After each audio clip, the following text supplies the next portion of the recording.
That's the bottom line, because Stone Cold said so.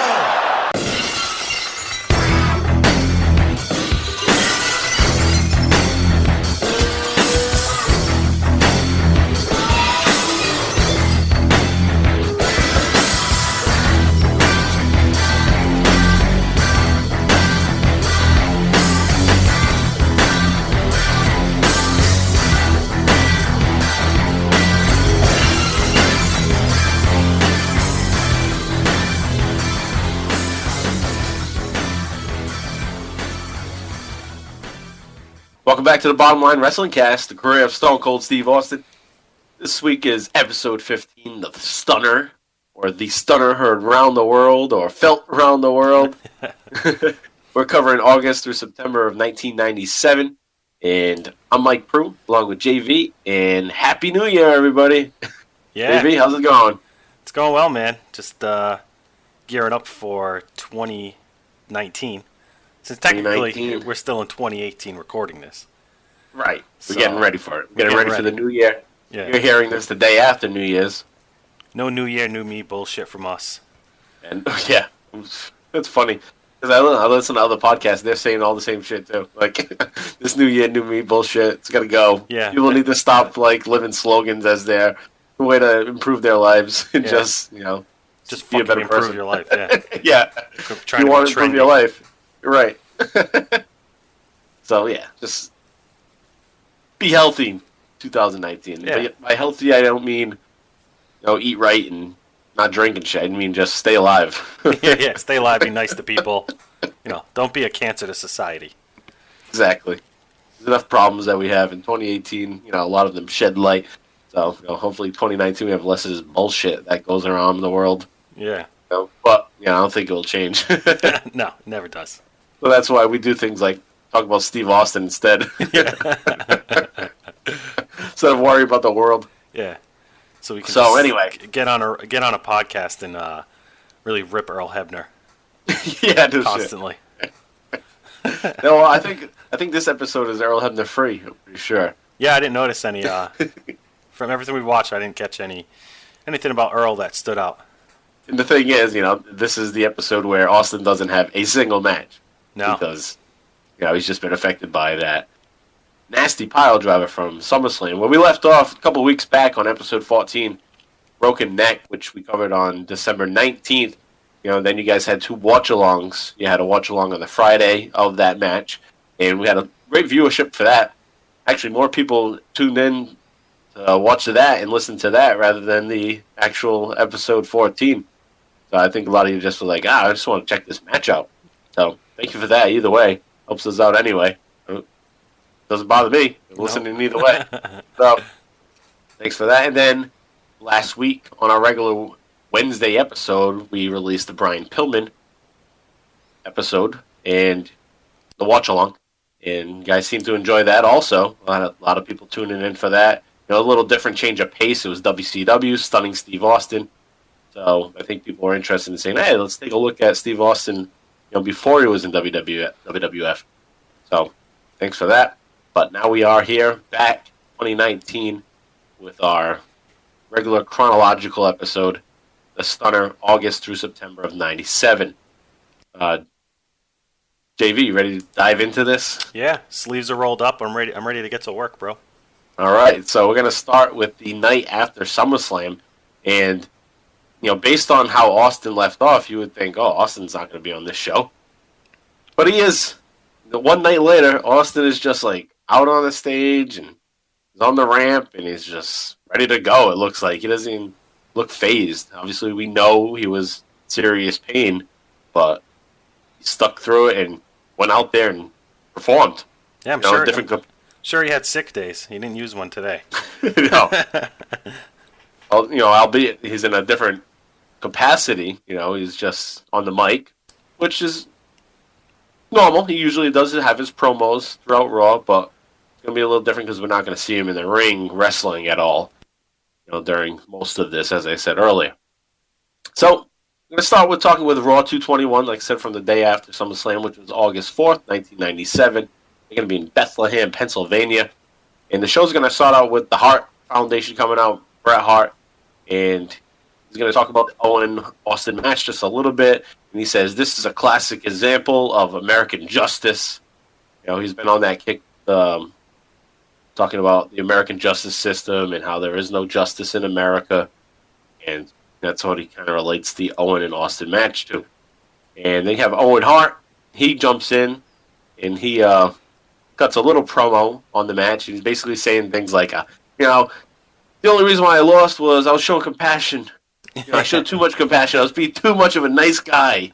I beat myself, which I really like that. It was like a good way to cover, the terrible ending with the roll-up. I wasn't paying attention. I was being too kind and giving him some time to rest. Yeah, then I got rolled up. A nice way to cover the botched and sloppy ending the night prior. He kind of comes out and just lays the groundwork for, the reasoning behind what he did, and it was good.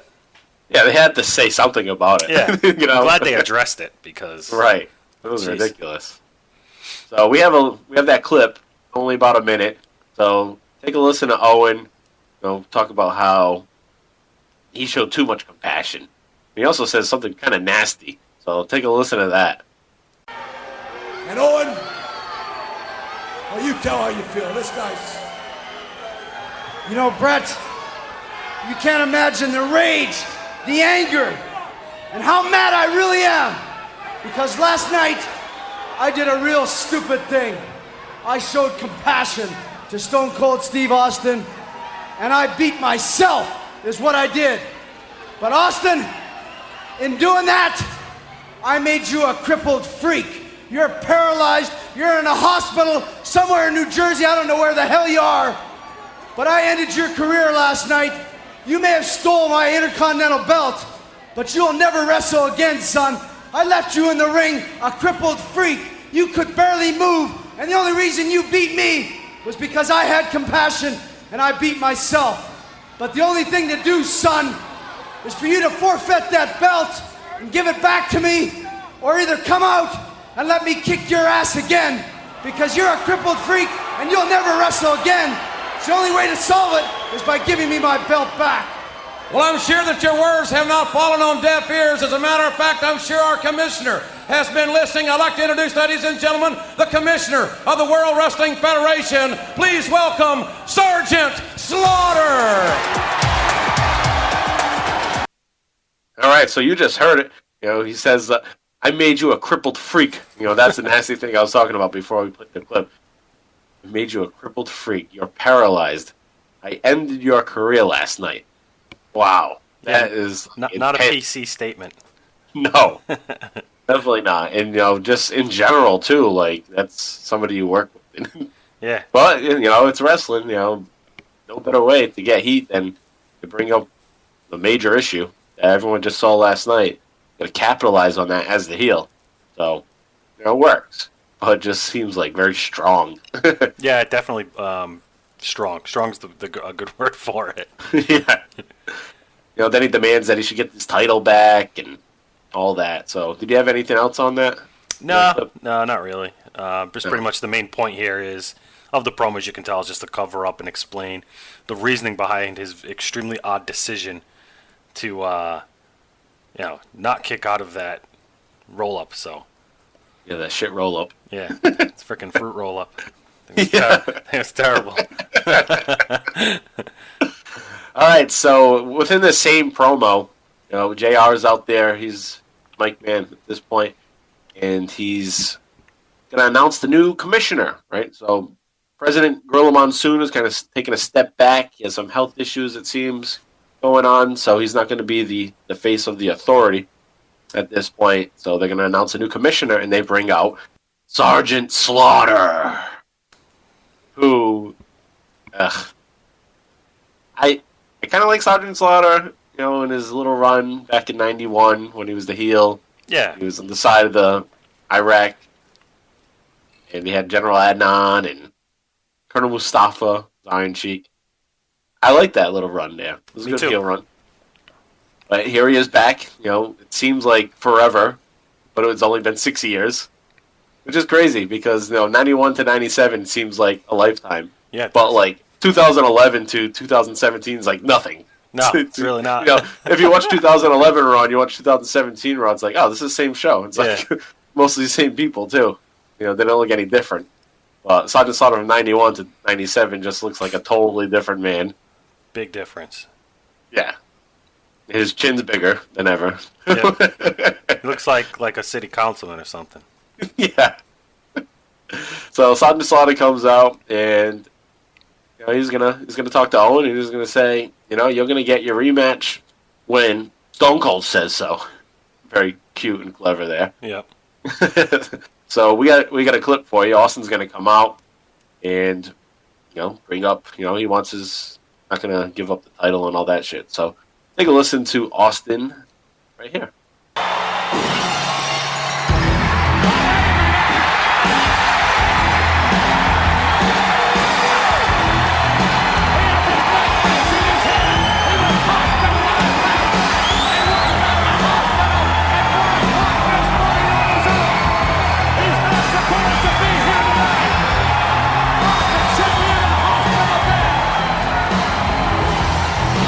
Stone Cold says so right now, Owen Hart. I don't need no doctor's approval. I ain't gonna wear this piece of crap they gave me. The fact that you dumped me on my head last night don't mean a damn thing to me. The fact of the matter was, you were too stupid to cover me when you had the chance. The bottom line is, you're a loser, Owen Hart, not because I say you are, but because it runs through your veins, because your mom and dad gave that to you, and can't nothing I do about that. Tonight I truly will open up a can of whoop ass and show you exactly what Austin 316 means, and that's the bottom line.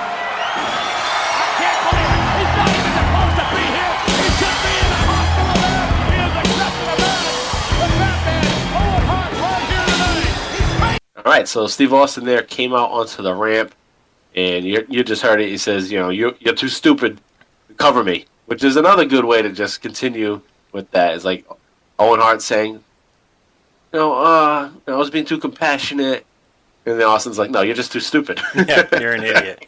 Yeah, you should have pinned me when you had the chance. Yeah. Bottom line, Owen Hart is a loser because it runs through his veins from his mother and father. It ain't nothing I can do about it. Yeah. You're stuck with those that jeans, was a good kid. one. Yeah, it was. Yeah. And then, he's so brazen, Austin is, at this point, to say he wants a match with Owen tonight. Yep. Which is great because, we all saw what he just went through, and they talked about it on Raw earlier. And now he's just like, I want to have a match. And they even promoted it as if it's going to happen later on the night. So we're just like, wow, this man is unstoppable. Yeah, seriously. The only reason why he's going to be stopped is if the authorities don't let him wrestle. So they're setting up a great angle where he wants to wrestle. He's not pussying out. He's just not being allowed to. And that leads to the whole theme of this episode is the stunner. Yep.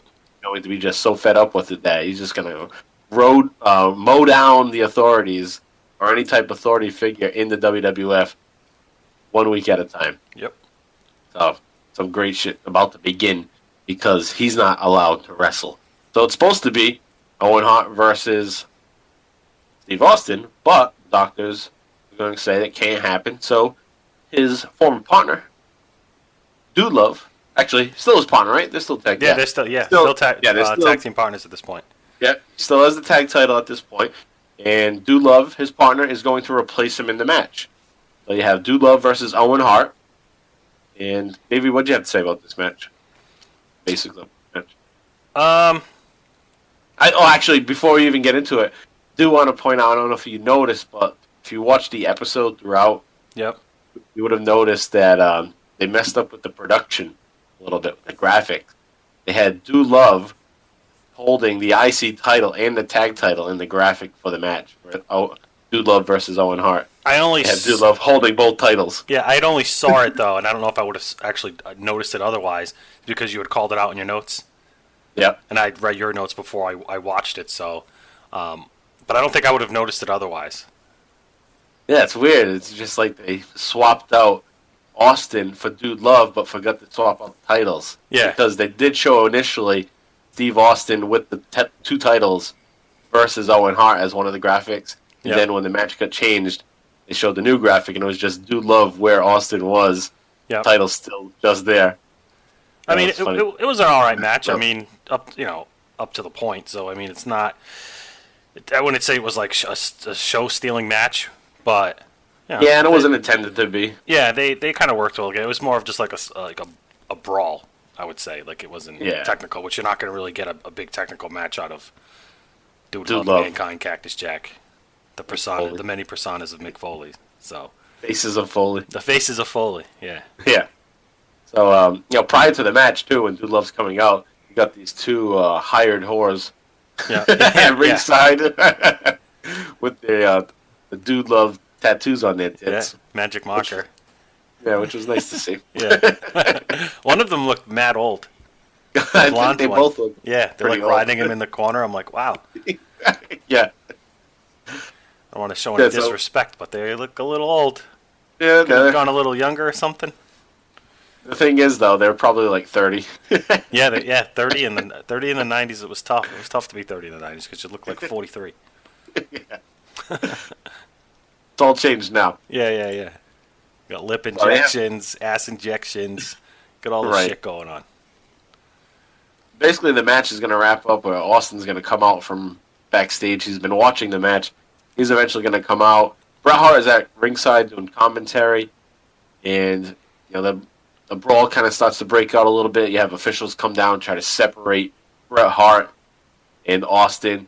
And Austin has a quick second where he was able to grab the slammy and whack Owen in the head. For my initial viewing, I thought it was like a legit hit on Owen Hart. Kind of like, payback, motherfucker. Here's a little shot to you. But when they show the replay from the other angle, you definitely know. You definitely see that it's not. Right. Like, it looks like he borderline misses. Right, it does. So it looked pretty tough at first, and I was like, "Whoa, wow, that." Yeah, they should have kept that angle. They should have never shown the other angle. Right. So then it's like, Steve Austin's just doing a good job. Yeah. So you have that. Dude Love gets the cover after that. Hearts are all pissed. Yep. Lost the match. Then Dude Love gets attacked by the old ladies. So the front row girls attack Dude Love, and they start dancing. Yeah, it's funny. It's Jerry Briscoe and Pat Patterson are just walking by the corner when Dude Love is getting like I don't know the name of it, but like the stink face, basically. Yeah. He's getting a lap dance in the corner, basically. Yeah, and Briscoe and Patterson just like walked by, not even caring about the girls in the ring. They don't even glance. Yeah. I mean, I understand why Pat Patterson wouldn't glance, but Briscoe doesn't even take a look either. Girls' asses just hanging out. Yeah, those are short. Those skirts are short. Dresses. Are short. Yeah, sure. So I mean, that basically concludes the Austin part of the show. But there were some good side notes, good stuff going on in WWF at this point. So we like to definitely go over some of the little things, and not get too in depth into it. But for those listening out there, this might be a few more reasons why you might want to check out this episode of Raw. So you have the Shawn Michaels promo. He's come on out, and this is I factor in as being his official heel turn. Really, how I view this, because he is pissed off at the crowd, saying he sucks. Yep. And he's mad that he was involved in being the ref, and he didn't want to help Bret Hart. People are pissed at him because Bret Hart won the title. There's no way that he would want to help Bret Hart do it, so he's kind of pissed about that. He's just pissed in general. So he's taking it out on the crowd. The crowd's booing him, and he's like, 10 years I gave you, you can all go to hell. And he even gives them the suck it crotch chop, which is very new at this point. Yep. I think maybe it's the first time. No, he had done it on the last episode we covered. Oh, he does it. You can barely see it in the ring. He's like right after he comes out, he chops it out to the crowd. There's a little chop. Yeah. So it's still early on at this point, but he's becoming the dickhead Shawn Michaels at this point. He's becoming the real Shawn Michaels. Yeah. On stage now. Yep. For all to see. So tell us how you really feel, Shawn. Yeah. This shit. Let it all out. Undertaker comes out, and then Shawn Michaels is just going to run away. Yeah. Did you have any other major side notes that you wanted to bring up? The Pillman does have his match with Bob Harley Yep. in Marlena's dress, which is interesting. I actually watched the match, and it's kind of gotta say Pillman worked a hell of a match in that dress. Yeah, So- and he's going to wear the dress for a few weeks. He does, yeah. It's a pretty good gimmick. Yeah. So he does, as a consequence to his loss the day before, he has to wear the Marlena dress. Yeah, because he ends up having a match on one of the upcoming Raws, like a stipulation, right, where if he beats Goldust or something, he gets Marlena for like 30 days or something. Yep, that's coming up. Yeah, she ends up looking, freaking smoking Gosh. in one of the Well, yeah, episodes, she ends like, up. Damn. Yeah, she's wearing all black and Yeah. such. Yeah. Nation of Domination turns on Ahmed Johnson, who just joined Yep. not too long ago. So they turn on his ass real quick. And I guess it's because he's injured. So Yeah. figured, just get you out of the picture. Yeah, they slowly kind of work him out through some matches. Yeah. Because I know he has a match a couple Raws from now, and he beats. I think he beats The Rock. Yeah, I think so. But this might have been what led to Rock being a member of the Nation, is the Ahmed Johnson injury. Yep. They wanted to try to freshen up the Nation, so they added Ahmed Johnson. Then he got injured, so let's add The Rock then. Yep. Freshen it up. Which will I'll hit up on side notes for Raw 222. Which we'll we're be getting covering into right now. All right, so Raw 222 is August 11th, 1997 from Biloxi, Mississippi. Yep. And this is a live episode also. And this is an episode where there is no Steve Austin at all. So we're just going to kind of run through quick side notes, just like we did for the end of that last portion. The only thing really Steve Austin related before we get to those side notes is a Dude Love promo. We're talking about his tag team partner, tag team champion, and he's just being asked about Austin. So Vince McMahon asks, how's the update? And Dude Love's like, the Iceman will be back. So he says he will be back. They announced that there's going to be a fatal four-way match at In Your House Ground Zero. So the tag titles will be up. Steve Austin can be back in time. Dude Love and Steve Austin will defend it in this in this fatal four-way. And so that's announced there. Well, as we know, that's not going to happen. And Mankind's supposed to have the match with Shawn Michaels later in the night. Love is all supportive of Mankind. And then HBK's on the Titantron. He's just looking at Dude Love. You're an idiot. Yeah. He just calls him an idiot. It's like, you're Mankind, asshole. Stop doing this bullshit.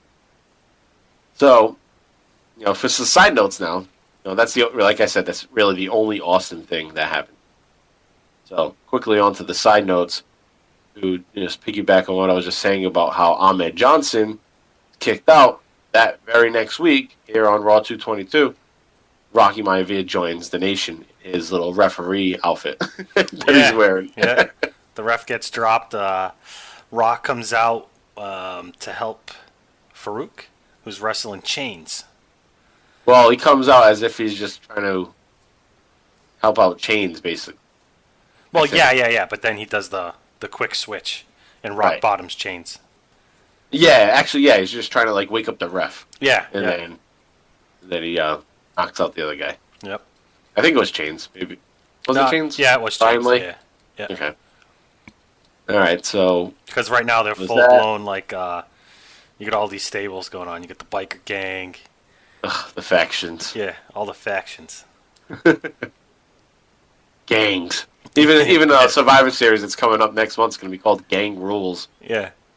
But, all the damn gangs. I mean, even though Austin isn't on this Raw, it is a pretty good Raw. I mean, the opening promo from Shawn Michaels is a hit. Yep. So, yeah. Yeah, he says, why don't you ask your mama and your sister how gay Shawn Michaels is? Yeah, that was... Because he was spitting fire out there. The big Shawn is gay chant going on. Yeah, why don't you ask your mama and your sister how gay Shawn Michaels is? What a comeback. Then he gives the crotch chop right there. With his 1990s pleated khaki shorts and snake belt. Yeah. Was that what those belts were called? They were like snake belts, right? You don't see them anymore. They were 90s. The leather ones that are like woven. Yeah. Those ones? Yeah, It's called like snake belts. You'd have like the long end of the belt hanging. Yeah. Down to I your used to have knee. that. Like it was your dick. Crossing your arms. Yeah, basically. Yeah. It's like, yeah, guess what, girls? You're thinking of my dick now because look what you're looking at now. because my belt's hanging there. I had that. I had it so long that I'd like chew on it. Yeah, I used to do that too. It explains a lot. Of chewing leather. Fucking idiot. Chewing imported leather. Ugh. Yeah, so you got HBK full dick mode at this point. Yeah. Sergeant Slaughter comes out. He's just being like so immature. Like he's getting spit on the whole time. Like, stop it, get away. Yeah, from me. it's hilarious. Spit on me. And I do remember that being a thing about the whole Sergeant Slobber. Because Sergeant Slobber. Triple H says it to him, way down the line. I don't know how far out from here, but at some point, I think it's Triple H that says it. It's like, say it, don't spray it. When Sergeant Slaughter's trying to discipline him. Yep. And I thought it was funny because around that time, kid was saying that. Middle school, geez, dude, say it, don't spray it, man. Yeah, I was just doing some research earlier today for our episode coming up in 4 weeks. Yep. And they do mention Sergeant Slobber in one of the promos. When I was watching this, I was like, they should call him Sergeant Slobber. Yep. I was like, yeah, they probably did do that. Yeah. Yeah. And they did. Yeah. Of course they did. I mean, that's easy enough. That's a layup. Yeah. Sergeant Slobber. Gotta hit your layups. Yeah. So HBK is going to say he's got this big insurance policy. Last time he said that, he brought out Psycho Sid as his insurance policy, as his bodyguard. But he's going to bring out a new bodyguard of sorts later in the night. We'll get to that in just a moment. He gives the big suck at Sarge before they walk off. And then you have the match where HBK and Mankind and the big insurance policy. Hey, Ravishing Rick Rude. So now he's aligned with Ravishing Rick Rude, comes out. And HBK is going to hit the Sweet Chin music on Mankind. So we're starting to see early formation of Generation X. Yep. Even have Hunter and China come out to ringside too, which they're not even affiliated with at all at this point. Nope. They've never really even been together, other than the curtain call. We've seen the curtain call. Mm-hmm. That's the only other time that they've been friendly, sorts. So, that kind of wraps up that episode. So, some good stuff in terms of the build-up to DX and Shawn Michaels. And I just have one more side note. If you want to hear one of the worst promos ever, watch this episode and put this episode on and watch the Patriots promo. I believe it's at the end of the show. He does a promo, and God, it's awful. That guy's voice is just terrible. It doesn't carry well. Yeah, I remember that sucking.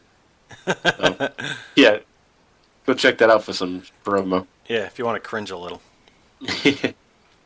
All right, so this brings us to Raw 223, August 18th, 1997, coming live from Atlantic City, New Jersey. And Austin was off this past week, but they're going to start the show. Actually, they're not going to start the show with him. He doesn't show up until the second hour, but they're going to feature him in a little interview with Jim Ross. And prior to that, they're going to give us a little recap of the injury, to get us back into, remembering how this all went down and how was he affected. So we actually took a clip of that, and you can listen to that recap right now. So take a listen. Listen to this capacity crowd. Let's take you back to SummerSlam. Let's take you now to the Stone Cold story. Steve Austin. Let's see what Austin can do with Eamon. No. How about that? Another Tombstone Piledriver. Shades of the Undertaker. Austin dropped right on his head. Austin is hurt. And hurt badly.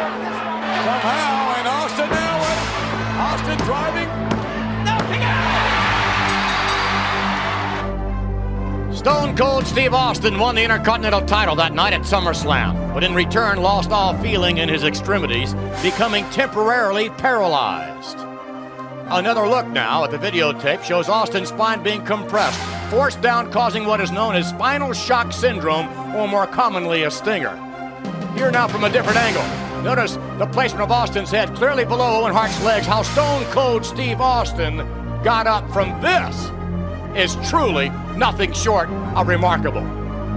It's the kind of things that young men grow up and tell their sons about. Most mortal men would be on a stretcher or in the back of an ambulance after receiving a pile driver like that. But not the toughest SOB in the WWF. Fighting the numbness of partial paralysis, Austin somehow, somewhere in some place found the strength, the courage, and the fight to get to his feet. Certain circumstances define certain competitors in our sport, and Steve Austin's intestinal fortitude has defined his continuing legacy here in the World Wrestling Federation. All right, so that's just a little injury recap. I thought it was a good little segment to show you. Not much to talk about, but it's really good, though. Yeah, I thought it'd be good for you to hear right here. Then that's followed up with a interview with Jim Ross, which I found there some hilarious moments. It's very brief, too. It's only like 4 minutes long. Austin comes up with a few funny lines in this interview, so take a listen and we'll talk about it after you hear it. All right, let's take a look. Well, Steve, I want to thank you for allowing us to come to your hotel room here. I know you've got a very busy and a very crucial 24-hour period here in Philadelphia, seeing a specialist tomorrow about your neck, but thanks for giving us a little of your time. Well, you're welcome for the time, but if you're here to ask a bunch of questions, you might as well start asking them. Otherwise, I'll throw your ass out the window. And to cover the hotel room, this ain't a hotel room that I would stay at. You know, when I got hurt at SummerSlam and I got dumped on my head, no one called me and said, "Hey, Steve, you okay?" And no one ever sent a card, nothing like that. Not that I would expect it, but at least I would, you know, maybe a call just to see what the hell's going on with the hottest damn wrestler in the world. But I got nothing. So the WWF sees fit to put me in a room like this with all this fruit and trash like this. You want a pear? You want an apple? You want a banana or something? Here, make yourself at home, man. Well, but if you've got questions to ask, go ahead and ask them, because I'm getting a little tired of you. I'd like for you to address three things, if you don't mind. Sure. One is SummerSlam, your paralysis after being driven in the mat from the tombstone by Owen Hart. The second thing is what the doctors have told you.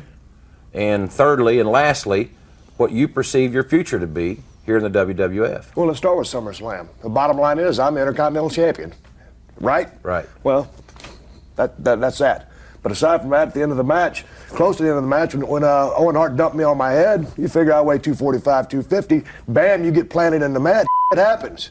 And for basically about 50 seconds there, I couldn't move my arms and my legs, and I didn't know if I ever would move again. It's pretty damn scary. So, you know, I'm through with that. Looking past that, I've watched that on tape probably 30 or 40 times, and it still sucks each time I see it. But I'm over it, I'm moving around, and I'm happy about that. But Owen Hart has got hell to pay. You get dumped on your head, you get in the position that I was put in, it ain't worth a damn. And I'm just a little bit off. Well, I'm not a little bit off, I'm a whole lot off. But you know what they say, it's better to be off than on. But Owen Hart's got hell to pay when I come back. And you say you got another question. What's the other question? Well, the doctors. You've seen several doctors. I've seen a couple of doctors, and one guy said maybe you should do something else. Well, Steve Austin doesn't do anything else. What I do is wrestle, and I'm the best wrestler in the world, and can't nobody tell me different. So I'm supposed to see the top guy, the top spine guy in the country tomorrow here in Philadelphia and see what he has to say. And it doesn't matter really what he says. The end result, the decision's mine. He can sit there and say, don't do this, try not to do this, whatever. But the bottom line is I'm the one that makes the decision. So I'll sit there, rethink things, and go from there. But regardless of what he says, Owen Hart's got hell to pay. You know, when you do something to when you do what he did to me, you know, if it's my last step in life, you can damn well bet he's going to get the kicked out of him one way or the other. And that's it. You know, I don't know when, where, how, or what, but it's going to happen. As far as my future, don't sit there and try to butt in because I'm talking, right? Okay, as far as my future goes, hell, like I said, I'll listen to what the doctor says, but I'm going to do what I want. The future for Steve Austin, as far as I'm concerned, is to put on his black trunks and black boots and show up. I'm going to take a few days off. I'll probably take a few weeks off because, you know, when you're sitting there at the house, you watch a film of getting paralyzed for that 50 seconds. You watch that 30, 40 times, you know, you get a little depressed. So I drank a few cases of beer. I'll tell you exactly what I did. I just ride around in my four-wheeler, drink a few beers, and sit there and think about it. But I'm going to go see this doctor and see what he has to say. But as far as I'm concerned, the only way I can see my future is to be Stone Cold Steve Austin, continue on right through the top in the WWF, just like I've done since I've been here. All the damn bureaucratic red tape, all the bull I've been through. It's taken me 8 years to get to where I'm at right now. If you think for one split second that a pile driver is going to stop me, it ain't going to happen. Did it slow me down? Damn right, but it ain't going to stop me. Ground zero, sub-zero, whatever hell you want to call it, in Louisville, I'll be there. Whether it's to hand the belt over, if I decide maybe it's time to hang it up, I'll do that. I don't think that's going to happen. I think when Ground Zero rolls around, you'll see Stone Cold, don't wipe your nose, it pisses me off. You'll see Stone Cold Steve Austin, and don't smile. You'll see Stone Cold Steve Austin in a black pair of trunks and a black pair of boots, and I'll be out there whipping somebody's ass. I don't know what kind of match it is. It's some kind of little 4 tag teams or some kind of like that. Is that right? That's right. Okay, well, I'll be there. And what gets me is that Steve Austin is at a new level now because, you know, if I was pissed off before, I'm a lot more pissed off now, and that makes me even more dangerous, not a liability, and that's the bottom line. You got anything else you want to say? No, sir. Then get the hell out. All right, so you have Steve Austin with Jim Ross. They are in a Philadelphia hotel, and Austin is about to have his second visit for a second opinion on his injury. He's going to see some spinal expert. The best one in the country. Yeah, the best one in the country. Which, I don't know who it is. I didn't look it up. Well, that doesn't really matter. No. Probably bullshit. Yeah. But it was reported in the Observer that he did go see somebody in Philadelphia even before this was on the show. Gotcha. But Austin is kind of pissed. You know, as typical, Owen Hart is going to have hell to pay when he comes back. He's kind of ticked off about the hotel room. Like, oh, look at this hotel room they put me up in. And he starts throwing fruit at JR. You know, he's kind of upset with you know, how he's being treated. And nobody gave him a phone call. And I think that's maybe possibly a dig at Owen Hart because Owen Hart never called to say sorry or anything. You know, which would be standard procedure when you injure somebody in a match. Yeah, like apologize. Yeah, especially the severity of the injury. Like, check in on the guy. Still your coworker. Right, and he's pissed, you know, because he's red hot at this point. Yeah, like on fire, and you know that, and you almost like kind of treating it like, well, maybe that's good for me now that he's going to be out. Yeah, you get to kind of see it come across that way. I mean, but Austin. That's what I would be thinking, too. Yeah, Austin covers his tracks and kind of taking a shot at as if it's the whole locker room that's against him. Right. Which sticks with this whole theme of being, you know, an outsider. Right. And when he brings it up at first, he kind of catches himself where he's like, you know, it would have been nice to call, you know, just to see. Like, because he realizes, like, oh, I don't want people checking in on me. I don't really care about that. It does. But, Kind of contradicts himself. Right. It would have been good to see, though, like, you know, how your hottest star's doing. Yeah, the moneymaker. Right. So he's kind of like, basically points out, like, he's a little depressed. Like, he's drinking cases of beer. Yeah. Just driving around on his four-wheeler, thinking Drunk. about things. Yeah, drunk. Sure, that's not legal. Which is kind of, this must be his first mention of beer. Become a huge part of his character, man. Yeah, it becomes a massive part, probably the biggest part of his character. Right. And it's crazy because, you know, he's already a great Stone Cold Steve Austin at this point. Yeah. And that is not even part of his character yet. They're like, how do we make him cooler? We throw in one of the best parts of Homer Simpson, beer. You're right. He's got to be somebody you want to sit down and have a beer with. Yeah. So he's going to start drinking some beers. Yeah. American, domestic beer. Yeah. Coors Light. Yeah. Miller Lite.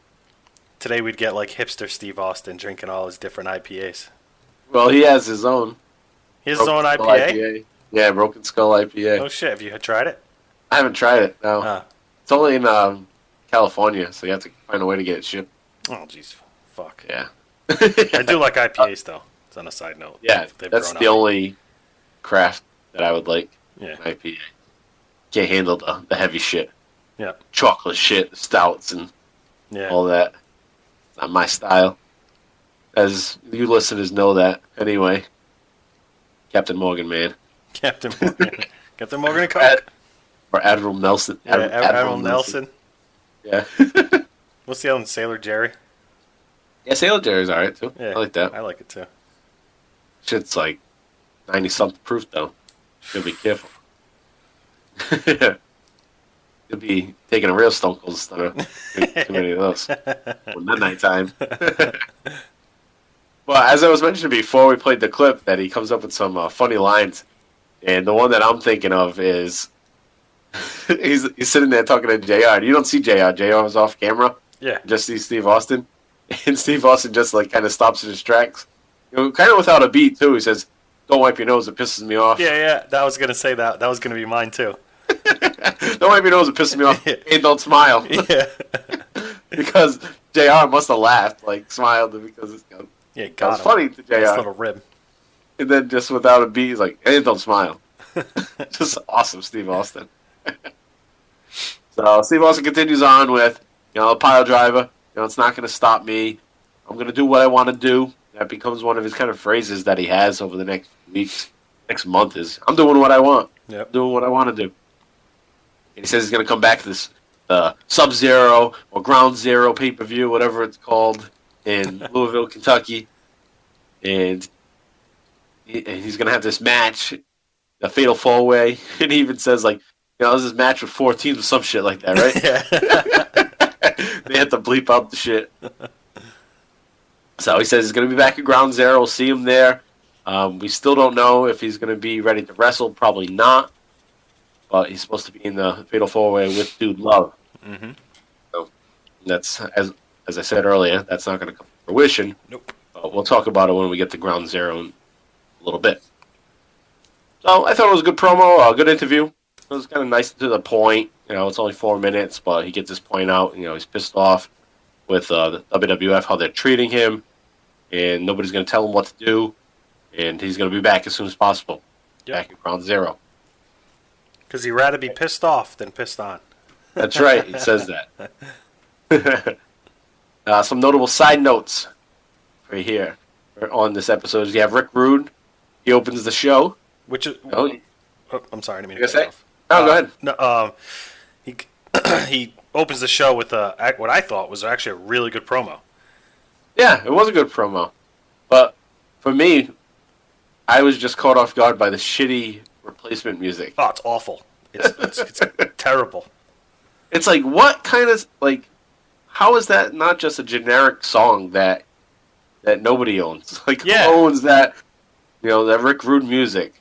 It just seems like it's, I don't know what it's called, but it's like open, right? I don't know what they call it. No copyright or something. Right. I don't know. Apparently it is, but that's like saying, like, Ric Flair's music is copyright.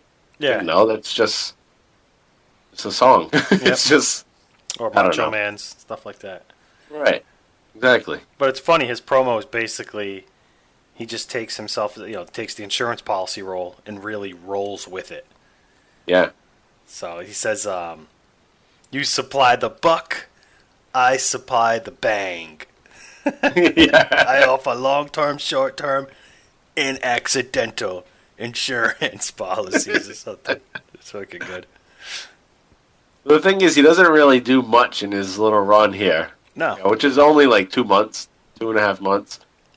I think he hits some people with a briefcase every once in a while. But yeah, that's really it.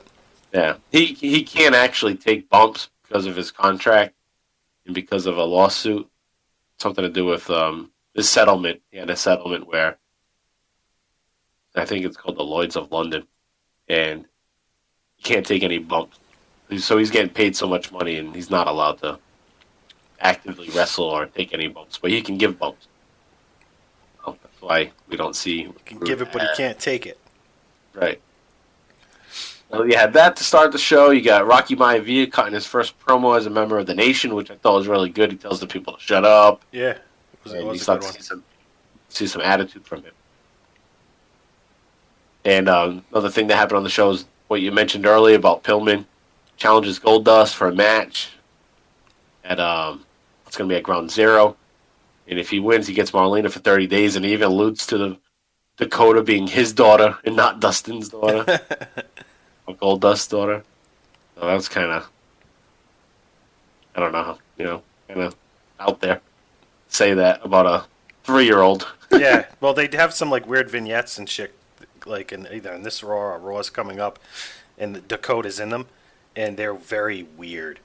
Like there's one, it's like Dustin and Marlena are at like the shore, like on a beach, Yep. and it seems like the kid's not feeling like the whole video because she legit like runs away up the beach, and you could tell like the cameraman's probably like, hey, go back, because she kind of looks back as she's walking up to them. It's just terrible. It's so weird. She's probably thinking as a 3-year-old, like, who the hell is this? Not with my mommy, not my daddy. What the fuck? Yeah, Like, 3-year-old doesn't know. No. Can't really explain. Oh, we're acting. This is for an angle. What? Poor girl. Yeah, seriously. She's like 20. She must be. Yeah, she's 24 now. Yeah, 24 years old.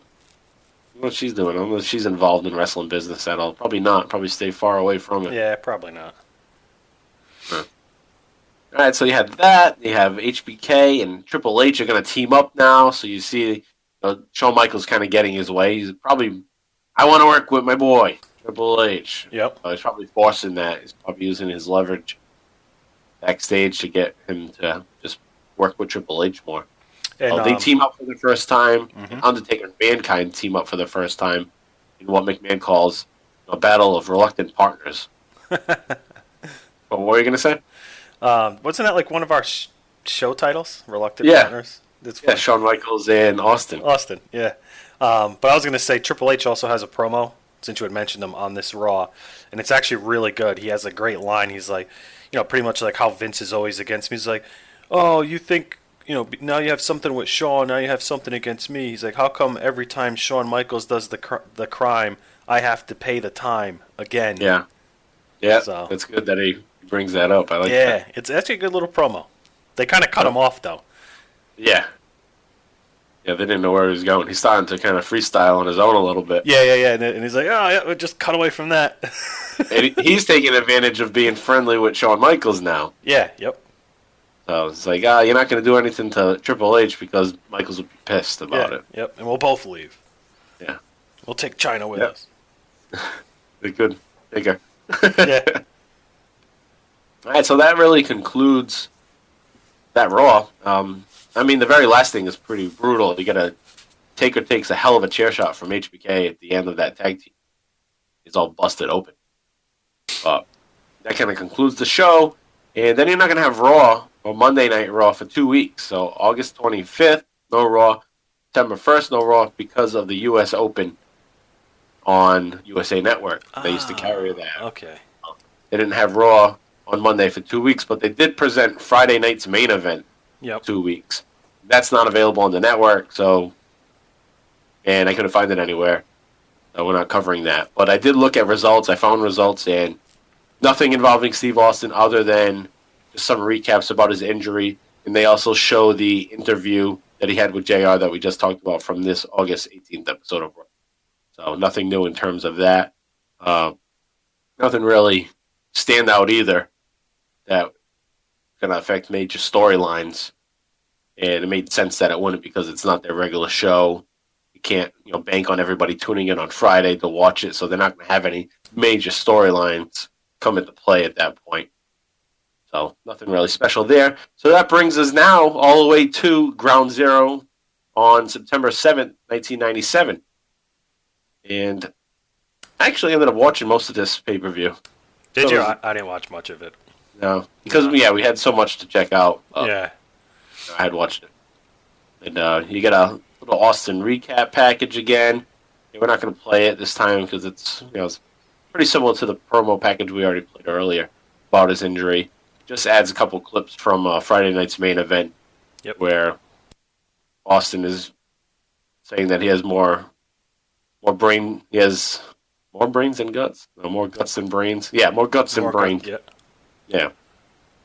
And he's ordered to forfeit the tag team championship at Ground Zero. So that's major. Yeah, that's probably the only major thing that happened on those Friday night's main event is that he's going to have to forfeit the titles at Ground Zero now. The tag titles, not the Intercontinental, but the tag titles because he can't defend it. So Dude Love and Steve Austin are out of the tag team title match. They're going to be replaced with the Headbangers. What a disappointment. You bought tickets. Jeez. The fucking Headbangers. Mosh and Thrasher, right? Yeah, Mosh and Thrasher. Jeez. So you're going to have a segment now within the show where Austin has to come out, forfeit the titles. Sergeant Slaughter is out of the ring. fans are just screaming all throughout it, and you can't even really hear Slaughter much early on in this little promo. And JR's out there with him, and he's going to announce Dude Love to come out. Dude comes out, and he says he doesn't want to be the champ if he's not out there with Steve Austin, who's his racehorse. Yeah. Dude just willingly turns over the tag team title. And then Austin comes out. He's going to forfeit the title. And we do have that clip for you here, so take a listen. We'll talk about it on the other side. Austin. I wish we could have had you come out here in a different... I want you to blow it out your ass.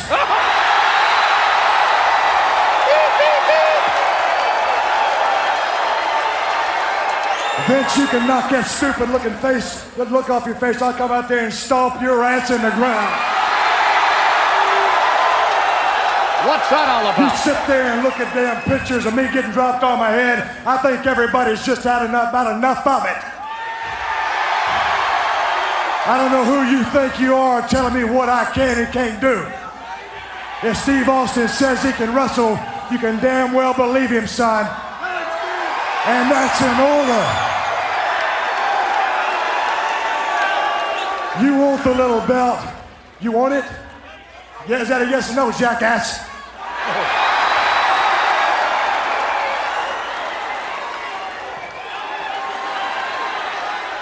Why don't you drop down and give me 20, you big piece of trash? This is totally disrespectful on the part of Austin. Totally disrespectful. I'll knock your damn lights off. Pick it up. And that's in order. This is your only chance. You pick that sumbitch up, or I'll stomp a mud hole in you and walk it dry.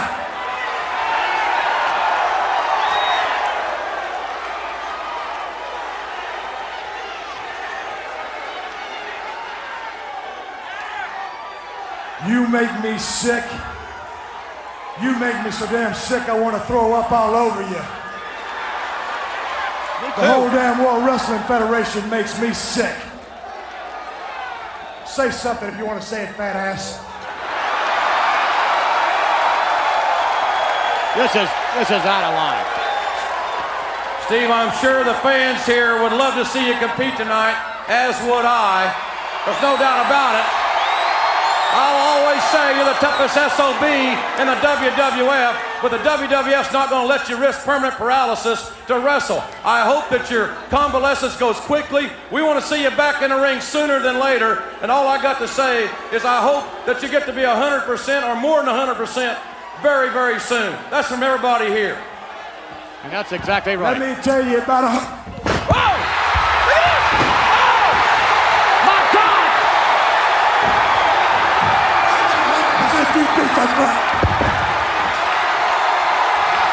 All right, so Austin comes down to the ring. You know, he tosses that belt right into the ring. He's dicked off already. He's going to go in the ring. He's going to go right up to JR. JR just peg him off, double birds. He stares down Sergeant Slaughter. And JR's about to talk. He takes the mic. Just heard it. I want you to blow it out your ass. So then he points to Vince McMahon, too, and he says he'll stomp his ass into the ground. So Steve Austin is kind of just pissed off at this point, big time, because he dropped this tag team title, and he's gonna keep away. He's gonna play keep away with Sergeant Slaughter for a bit with the title. It's funny. His little childish antics work. Yeah, it's like big dog. He's like, no, not now. Yeah, and he throws it down on the ground. Says, drop down and give me 20, you piece of trash. The WWF makes me sick. And then, he does this often where somebody doesn't know what to say, and Austin just jumps in and says, say something, you fat ass. Yeah. Other times he'll say something, you piece of trash. Tries to kill dead air. Right.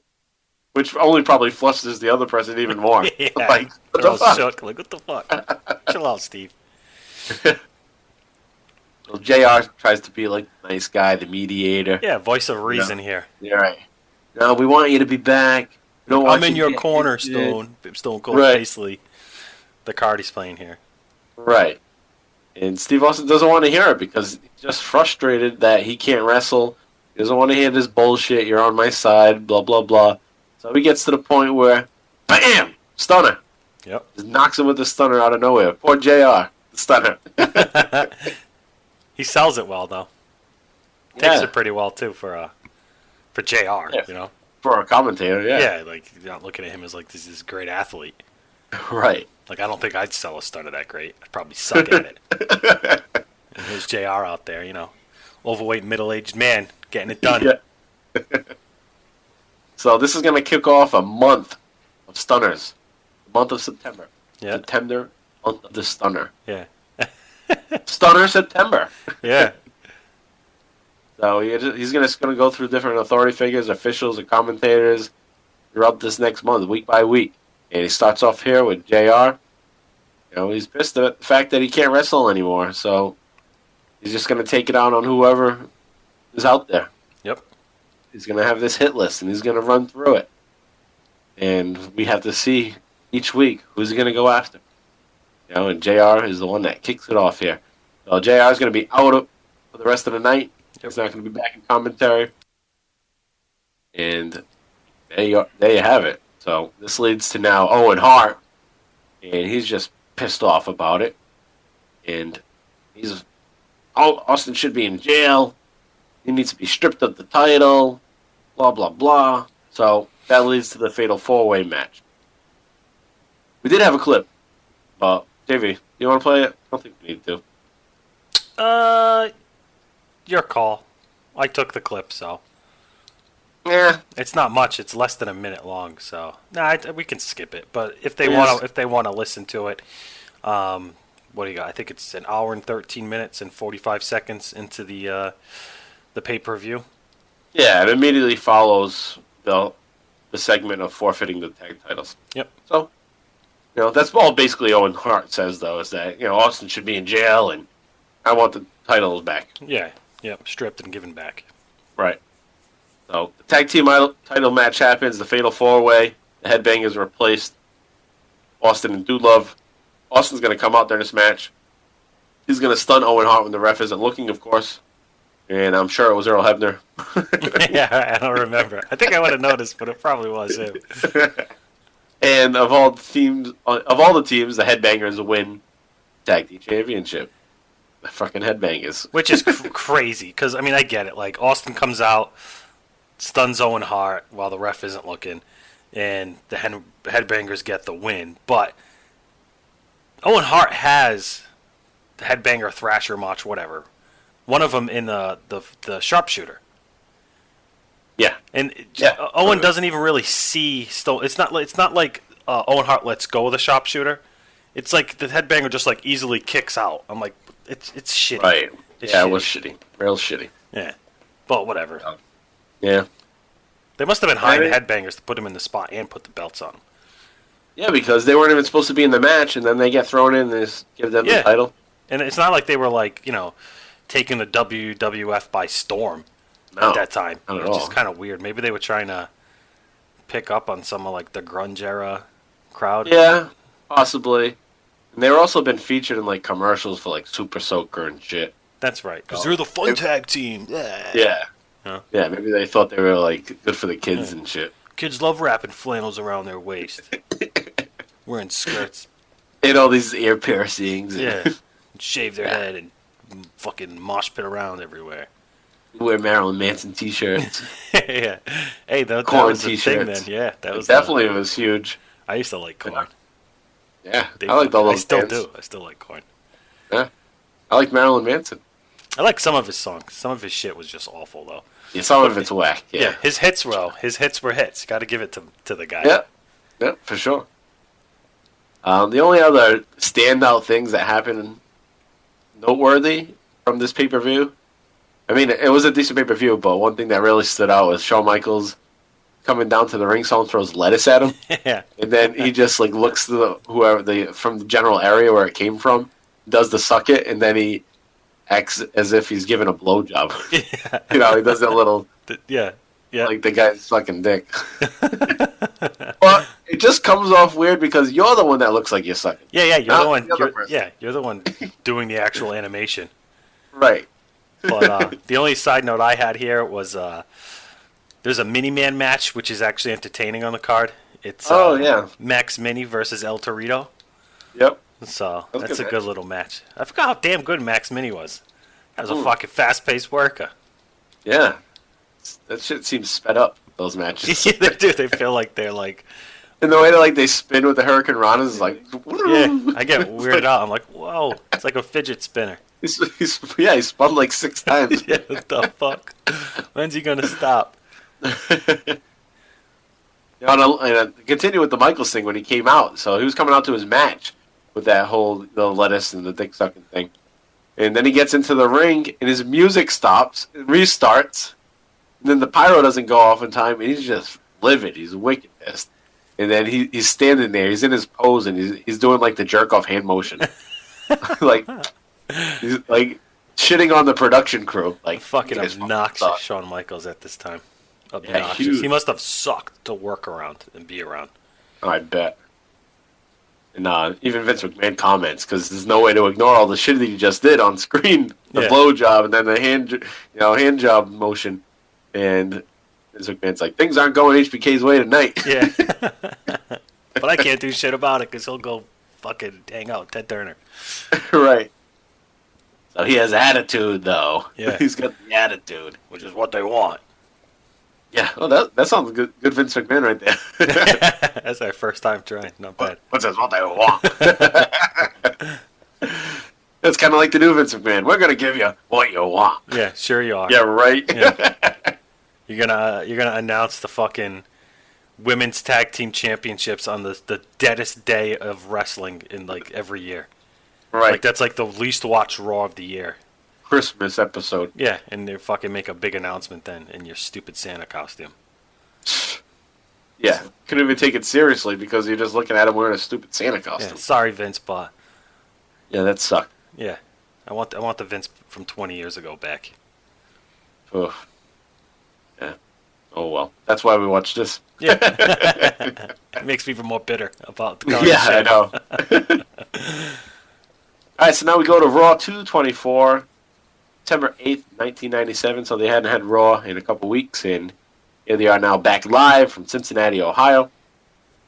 Gonna get an open segment where Sergeant Slaughter comes up, and he looks like shit. Oh, terrible. I know it's September.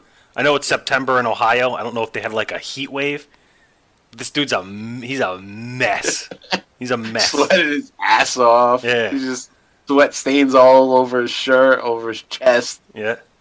Head's all sweaty. It's like he's having alcohol withdrawals or something. Or like he's coming off a fucking hangover. Someone get this guy some Gatorade and Tylenol. Possibly. Like he looks like I felt like he's looked before, and it usually has to do with alcohol. Right, because you're dehydrated. Yeah, your body's it's like the next one, overheating. Well, he was day drinking all day and just never fucking got his nap in or something. Sweating it all out. That's exactly how he looked. It's the first thing I thought. Like, look at this guy. Like, you going to work? Fuck it. Fucking drunk. You're just gonna go out there for 10 minutes, stand there, take a stunner. Probably hiding shots in his chin. So anyways, he's coming out to be all pissed off about Steve Austin stunning JR last night, saying his actions are out of line, not going to put up with it. You know, we're going to have some law and order in the WWF. I don't care if the fans like it or not. Blah, blah, blah. Austin chants coming from the crowd. Sergeant Slaughter continues. Barrage of shitty information. Says now there's going to be an IC title tournament. So Austin's going to get stripped, must forfeit his title. And he even has to go to Bad Blood, the October pay-per-view, and present it to the winner of the tournament. So he's really having it out for Steve Austin now. So, what else do you have on that, JP? On that? So I'm gonna check my notes here. The only reason why I just let you is because my notes get all fucked up and dropped at the bottom. Well, I think I know we got a clip coming up. Yeah, so we got the clip. I have more comments about, the clip itself. So, if you want to lead us into the clip. Yeah, Austin's music's gonna hit, and Austin's gonna come out. He's gonna toss the belt into the ring, just like he did with the tag title. He's dicked off. He just gave up tag team titles last night. Now he needs to give up the IC title the very next night. He is pissed off. Check out the audio clip. We'll talk about it after.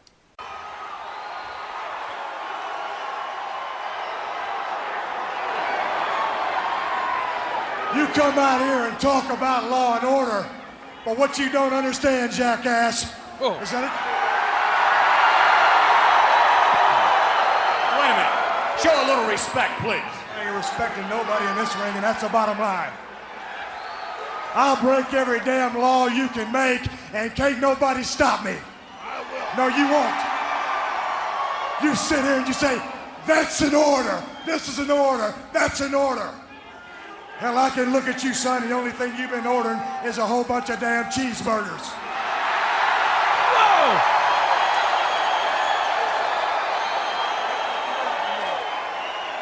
You sit there and watch your little doctor's reports and you say, you can't wrestle because you hurt your little neck. Like you're supposed to be concerned about my welfare. Son, you ain't been in my house. By the way they're paying me while I'm hurt, pretty soon I'll be on welfare. Talk about delivering a title. You talk about me delivering the Intercontinental title. The only thing that I'll deliver is a big can of whoop ass right to your front door.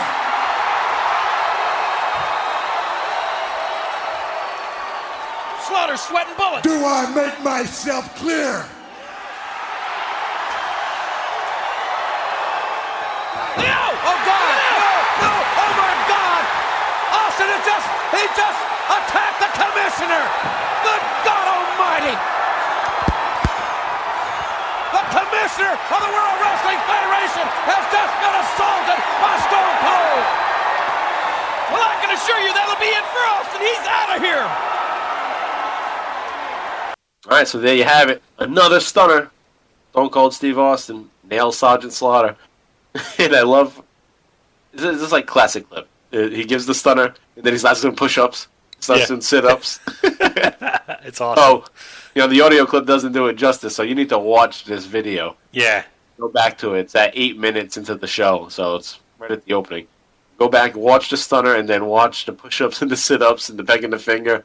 Kicks him out of the ring. Fucking excellent shit. That's the kind of stuff when Stone Cold's at his best. Like, we'll get into it episodes from now, but when he's like swimming on the mat. Swimming in the beer. Yeah. Like he that's the stuff that the improv is great. Apart. Yeah, that's the word I'm looking for. It's the improv. Yeah, he has great comedic timing. Yeah. His improv. Just the little things that he adds, like it's Sergeant Slaughter, so he's not doing push-ups and sit-ups like he's like he's in the military, like he's in boot camp. Yeah, basic training or something. Yeah. So it all starts off though with the beginning, like you heard there, where Vince McMahon's like, show a little respect, and Austin, immediately like, ain't no respect for anybody in this ring, and that's the bottom line. And McMahon looks at him like, whoa, fuck. Yeah. He makes a comment to JR, right? He says, he's like talking shit to JR in the booth. Like, hey, how's your neck, boy? Yeah. Yep. The best line, though, definitely is, now you say that's in order, this in order, hell, I can tell the only thing you order is a bunch of damn cheeseburgers. Yeah, that's the best one. And Austin even brings up how, he feels like he's getting the shaft. He had the shitty hotel room, a couple weeks back. Yeah. Now he's getting paid on his leave here, like he's on welfare. He's going to be on welfare soon because he's barely getting paid. The crowd kind of boos when he says that. Like, I don't know if they're booing because he's making fun of welfare. Maybe. Oh, because it's awkward. I'm like, It is awkward. Maybe some welfare recipients in the crowd a little offended by that. I remember back in the 90s, though, that was like a big joke to make on people. Oh, welfare? Yeah, welfare. Cruel kids. Yeah, asshole kids. Yeah. Look at those shoes. What are you on, welfare? Yeah, you get your food stamps? Just get those shoes. Came up. So he mentions that, and it is kind of awkward. Maybe there's a lot of people on welfare in Cincinnati, Ohio. Just like, whoa. Touch the nerve there, Stevie. Yeah. So he brings up he's going to deliver a can of whoop ass. He's going to bring the can of whoop ass to his front door. And then that's when he gives him the stunner. Yep. Great. So there's two. JR, followed by Slaughter. Yeah. We're only 2 weeks away from the big one, so we'll see what's to come over the next couple of weeks. Post audio clip basically. So after that clip, other things start to happen in the ring. The officials hit the ring. As you mentioned, he starts to crack on JR. He goes and gets his headset. He starts talking on the commentary. Yep. He stands on the table, and he goes back into the ring. He holds up his IC title proudly. He's about to forfeit. Basically, it's kind of been stripped from him already, but he's not going to give up the belt right away. He's going to hang on to it. And then he gets barred from the arena. And Lawler even mentions to Vince. He says, I wish he would have stunned you, too. Yeah. So, Setting it up. foreshadowing there. Yep. Which they do. So, they'll do that over the next couple of weeks. Yep. Mention, Vince. Could happen to you. Could happen to me. Could happen to Vince. JR's going to say it in the next episode. So Austin is supposed to be kicked out of the building, but he's not going to go anywhere. He's going to be running around throughout the rest of the night. So Bret Hart is going to have a match with Vader. Austin interrupts that match. The match ends in a DQ because Austin runs in. Actually, it just ends in DQ in general. I don't actually remember what happened to cause the DQ, but I think it was Owen Hart that caused it. So Owen comes out. Austin's eventually going to come out too. And Owen and Bret are going to double team on the Patriot. They're going to try to break the Patriot's neck, the pile driver on a steel chair. Mm-hmm. That's what leads Austin coming out there. And then he grabs the steel chair and he chases the Harts away. By the time he gets up the ramp, you can tell he's exhausted. Yeah, because he hasn't done anything. Yeah, he hasn't been probably working out much. He's still in shape, but he's not former shape. He's not in cardio shape. Yep. So he sees laughing too, top of the ramp, because he's like, man, I'm gassed. So Vince McMahon's like, I guess he's not going anywhere tonight, and he's going to be with us. So he does show up again at 1 hour and 6 minute mark during the Owen Hart versus Goldust match. Austin attacks the Harts out there with a broomstick. He runs out with a broomstick now. Okay, what's that going to do? This is an IC title match, Owen Hart versus Goldust. Goldust gets disqualified because he keeps punching Owen Hart in the nuts, and he gets disqualified for it. So Owen advances in the tournament, which is important because it's going to lead to Owen Hart versus Austin in Survivor Series, which we'll talk about next week. But Owen Hart is going to advance to be in that title position to move forward in that tournament. So Austin's going to point out McMahon. He's going to point the broom at McMahon. And then he even throws it at him. And then he leaves and goes into the crowd. Now, what I noticed, I don't know if you noticed it. Maybe you noticed because I had it in the notes, but a bunch of dickheads, idiots in the crowd, the fans, so-called fans of Austin, they're grabbing his neck, rubbing his head. Don't you understand what's going on with this guy? Yeah, have you not been paying attention? Right. He's not wrestling because he's injured. Don't you know that? Do you know why they just took his IC title away? Right. That's a big part of the story that's been going on tonight. But no, I didn't catch that. I didn't catch that note as I was watching it, honestly. Oh, okay. All right, so yeah, they're grabbing his neck, they're patting him on the head. Yeah. He's just trying to get away. Goose. Risky. Run off in the crowd. You're injured like that. Yeah, Dick Juice. Oof. Yeah.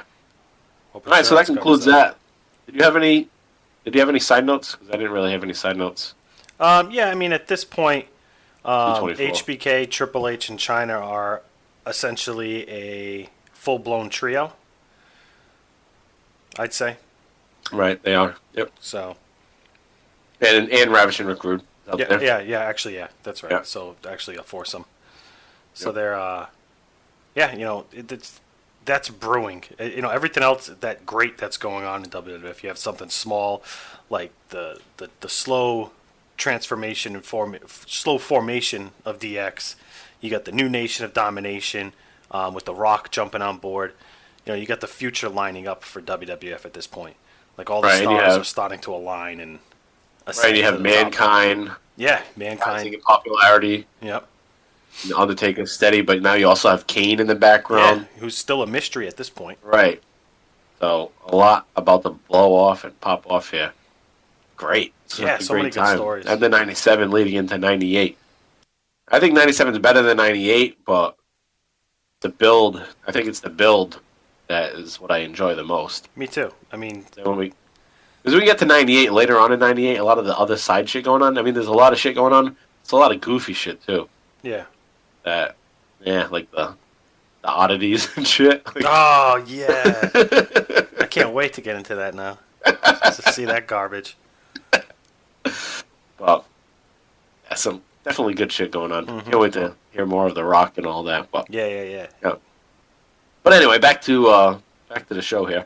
So go now on to Raw 225 from September 15th, 1997 in Muncie. Is that Muncie? I know.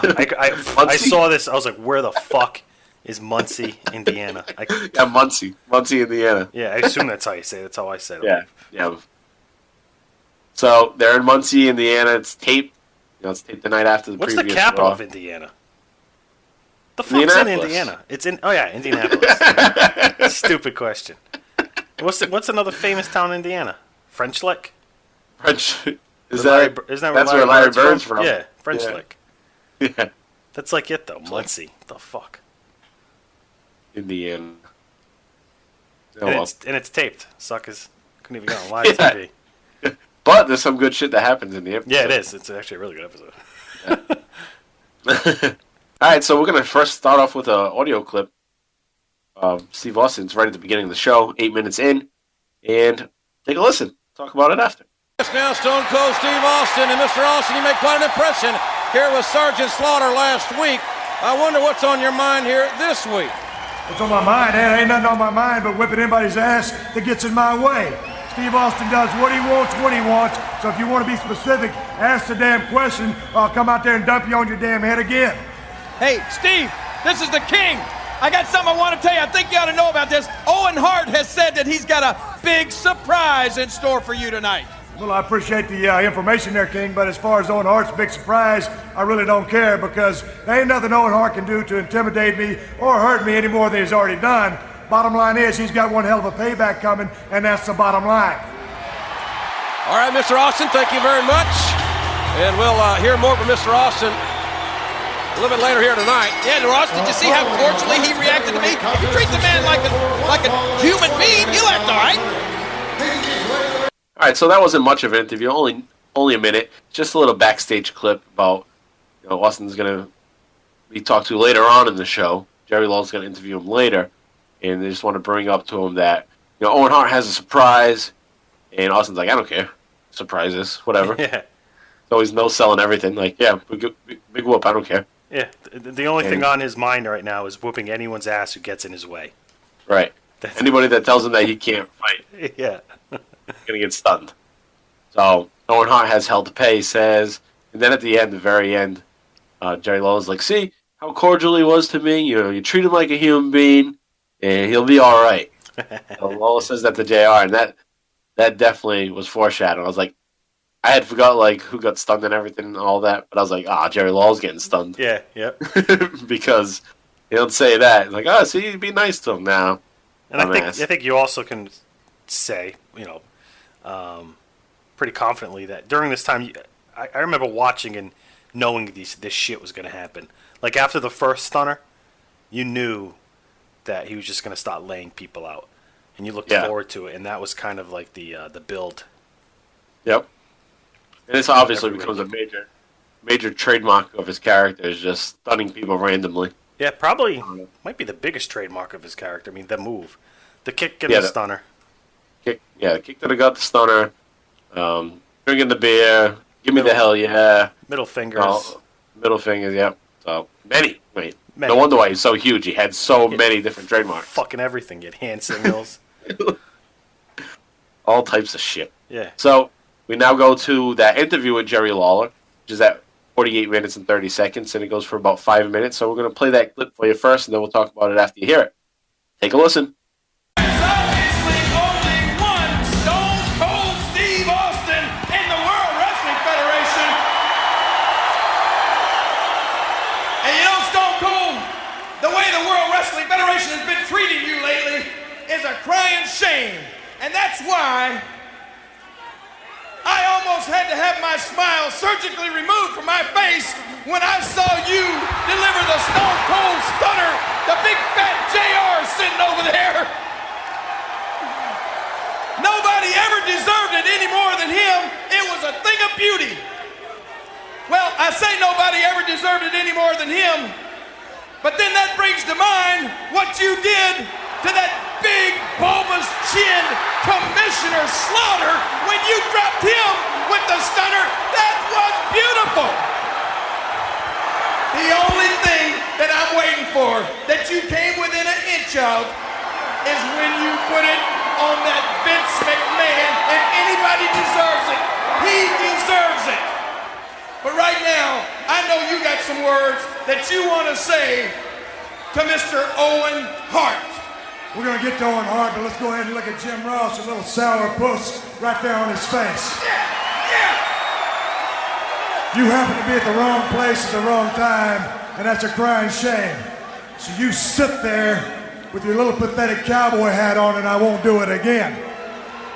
As far as Sergeant Slaughter goes, he comes out here, this is an order, that's an order. You don't order Stone Cold around, I'll do what the hell I want, and can't nobody stop me. Vince McMahon sits over there, the arrogant piece of trash he is, and it's a damn good thing he ain't here tonight, because I damn sure would dump him flat on his head.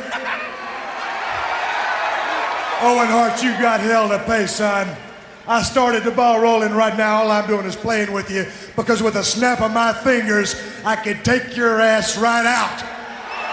And that's the bottom line.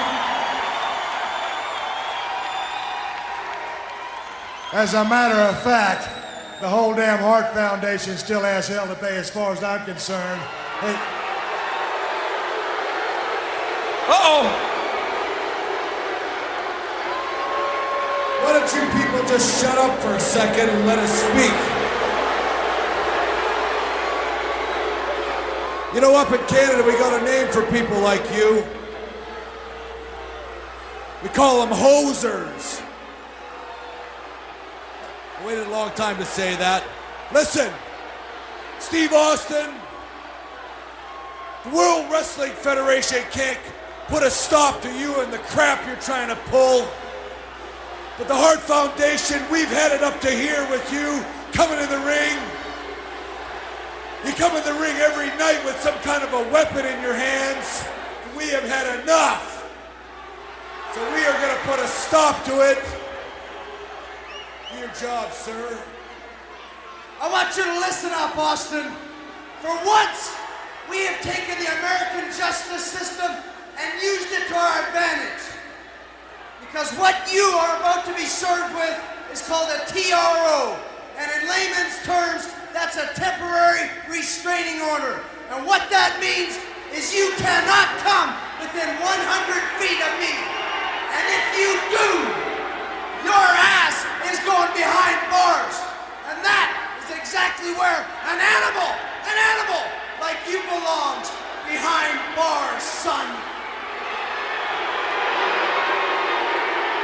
I can't believe that they have served a restraining order from Owen Hart to Steve Austin.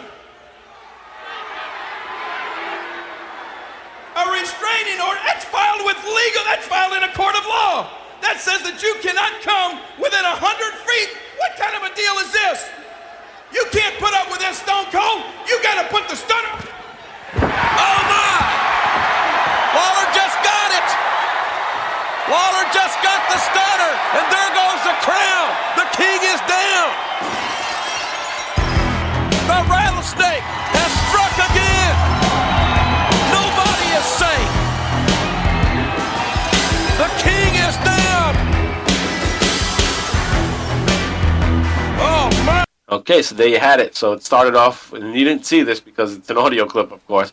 But right away when he goes into the ring, I thought this was great. Austin is, he's doing his thing where he goes corner to corner. So Jerry Lawler standing in the middle of the ring, and Austin goes to the first corner, stands up, puts his hands up, and then he's going down to go to the next corner, and Jerry Lawler just motions him with his arm to go to the next corner. Austin notices him do it, does it, and Austin just looks at him, gives him the look like, fuck you, I'm not going to that corner now, I'm going to the other corner. Fuck you, buddy. Yeah, just to be like, fuck you, don't tell me where to go, I'll go to this one instead now. So that was definitely another great improv moment from Austin, where he's like, no, you're not telling me what to do. my character doesn't listen to anybody, so don't be pointing where I'm going. So it's awesome that he's just so in tune with his character. His character would not accept that. So awesome. So you have a Jerry Lawler during this interview, as you just heard. He's all buddy, like he's, Austin's the man. Yeah, you stunned JR and you stunned Sergeant Slaughter. Yeah, we're cool too. Totally kissing his ass. Right. Obviously, Austin is a babyface, so he's not just gonna be buddy with Lawler either. So he's like, yeah, whatever. He's like, JR was just in the wrong place, wrong time. Get that puss off your face, JR. Your stupid hat. Good cowboy Sit there with your cowboy hat. A shitty Raw jacket. Yeah. And he brings up Slaughter. He says, Slaughter's not going to order anybody around. Vince McMahon is an arrogant piece of trash. Good thing he's not here today. I'll dump him on his ass. Then he brings up Owen. Owen has hell to pay, of course. He could take his ass out if he wanted to, and that's the bottom line. Hart Foundation has hell to pay, too. That's when the Hart Foundation comes out. And you have another lame-ass joke or a lame-ass comment from Bret Hart. So bad. Like, we got a saying in Canada for people like you. You guys are hosers. Yeah, fucking trash. And then he goes, I waited a long time to say that. I think it's going to play on Hoosiers, right? I have no Indiana, idea. I think. I don't even know where the fuck. No, they're in Ohio, right? No, they're in. No, we just. Yeah, they're in Indiana. Hosers. Yeah, I didn't look into what the hell a hoser is. I googled it. Nothing came up, like right off the bat. So I was like, fuck it. I'm not even looking any further because it sucks anyway. Right. It couldn't mean anything that's going to change my mind. And he's been waiting a long time to say it. Yeah. And you never say it before. But are you really surprised Bret Hart would drop? Some lame-ass comment would fall flat like that. Yeah, always. Like when he was in Canada and he said, hey. Yeah. Nobody gave a shit. So the Hart Foundation is pissed off with Austin and that WWF is not doing anything to control this animal. An animal he is. A hyena. Even though they didn't say hyena there. But they send out their lawyers. So they decided to get a lawyer and get a restraining order on Austin. So he can't be within... Yeah, some goof-ass guy from the back. With his short tie. Yeah. It's like 4 inches up from his belt buckle. Get yourself together, dude. The thing is with ties, they gotta be just right. You gotta have them just above the belt. Yeah, the bottom, needs to be just above it. It can even touch it a little, but it can't go full blown over the buckle, and it can't be more than like. It can't be a button's length, like from one button to the next. Yeah, that's short. Yeah, the only way you can't see a button either, because if you see a button, then just right, that's you're screwed. So if it's any you can't have the Baby Huey style tie, and then you can't have cock hanging tie. Yeah. Where it's as low as your cock is just swinging. Yeah, you see people. I see people like that at work sometimes. That things like down to their knee. It's like, man, the hell? It's a fucking tie. Right. Or it's too short. It's like just wear a bow tie. Or don't wear a tie. If you don't know how to tie your tie, don't friggin' wear it. Shitty knots. Like get yourself a thick Windsor knot. Get upgrade from the standard shit. You work in an office every day. Get a fucking Windsor knot. Google it. The fuck? There's YouTube tutorials. Yeah. Just do it. You get it's a fucking tie. Looks like a balloon knot around their neck. The fuck? Clean yourself up. So you got this lawyer with the shitty ass tie. He comes out and he's gonna give the shitty everything. This guy sucks. Just pulled him from the back, like, hey, we need someone that looks like a Jew, basically. Yeah, basically a Jewish lawyer. Yeah. They definitely played that stereotype. Yeah. Definitely, for sure. Then they brought him out. Nothing against Jews, I'm just saying that's what they were doing. Yeah, I mean, that's what WWE is, stereotypes, so. Right. That's what they do. Yep. So they bring him out, he's the lawyer, he gives the document. The document looks like shit. They zoom in on it, too. It's like, why zooming in on that piece of shit document? It looks nothing like a legit legal document. No. Like it has Owen Hart. It says Owen Hart's name in like size 52 font. It's like taking up half the page.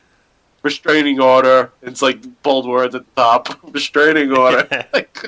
It's like who came up with this? A 10-year-old? Helvetica font. Yeah. Yeah, and then the fonts don't even match up either. They changed throughout the document. It's like a little. All legal documents are going to be Times New Roman all the time. Yeah. Yep. or courier or something like that. Yeah.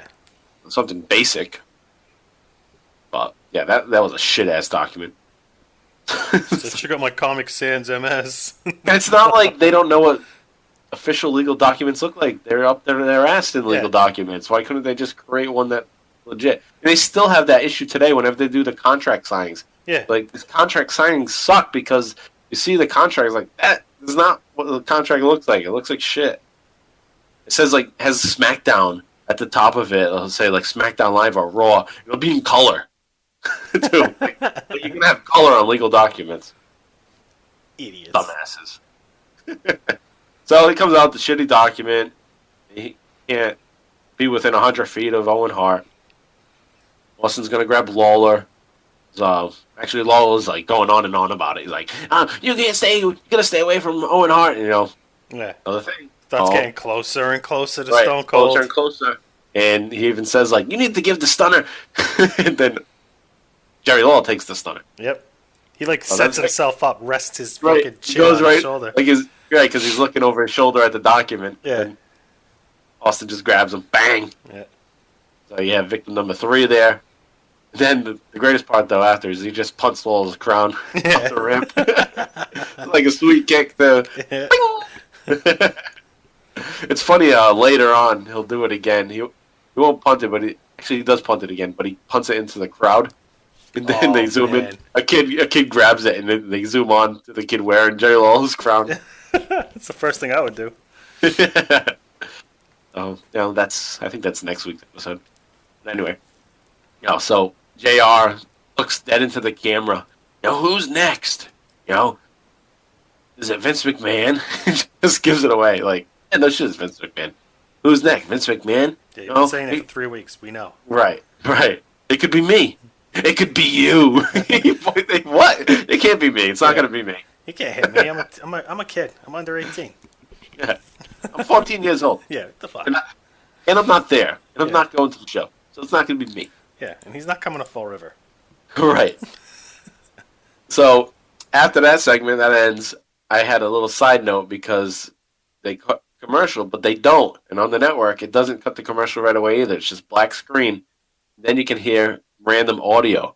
And I put on the closed caption, and it captured it. And it's JR talking to what I would imagine would be Bruce Pritchard, because Bruce Pritchard was the guy that is in the gorilla position on the headset, telling when to come back from commercial and all that shit. So you hear JR talking to him most likely, and he's saying, I got it. And you don't really hear Pritchard's side, you just hear JR. And he says, I got it. I won't. I got it. Who's they? Oh, they. Those bastards. They live. And he laughs. So I don't know what the hell they were talking about. But that was funny that they didn't even remove it and they just kept it in there. So then you have Austin. Austin's going to come out one more time later in the night. It's going to be Owen Hart versus the Patriot.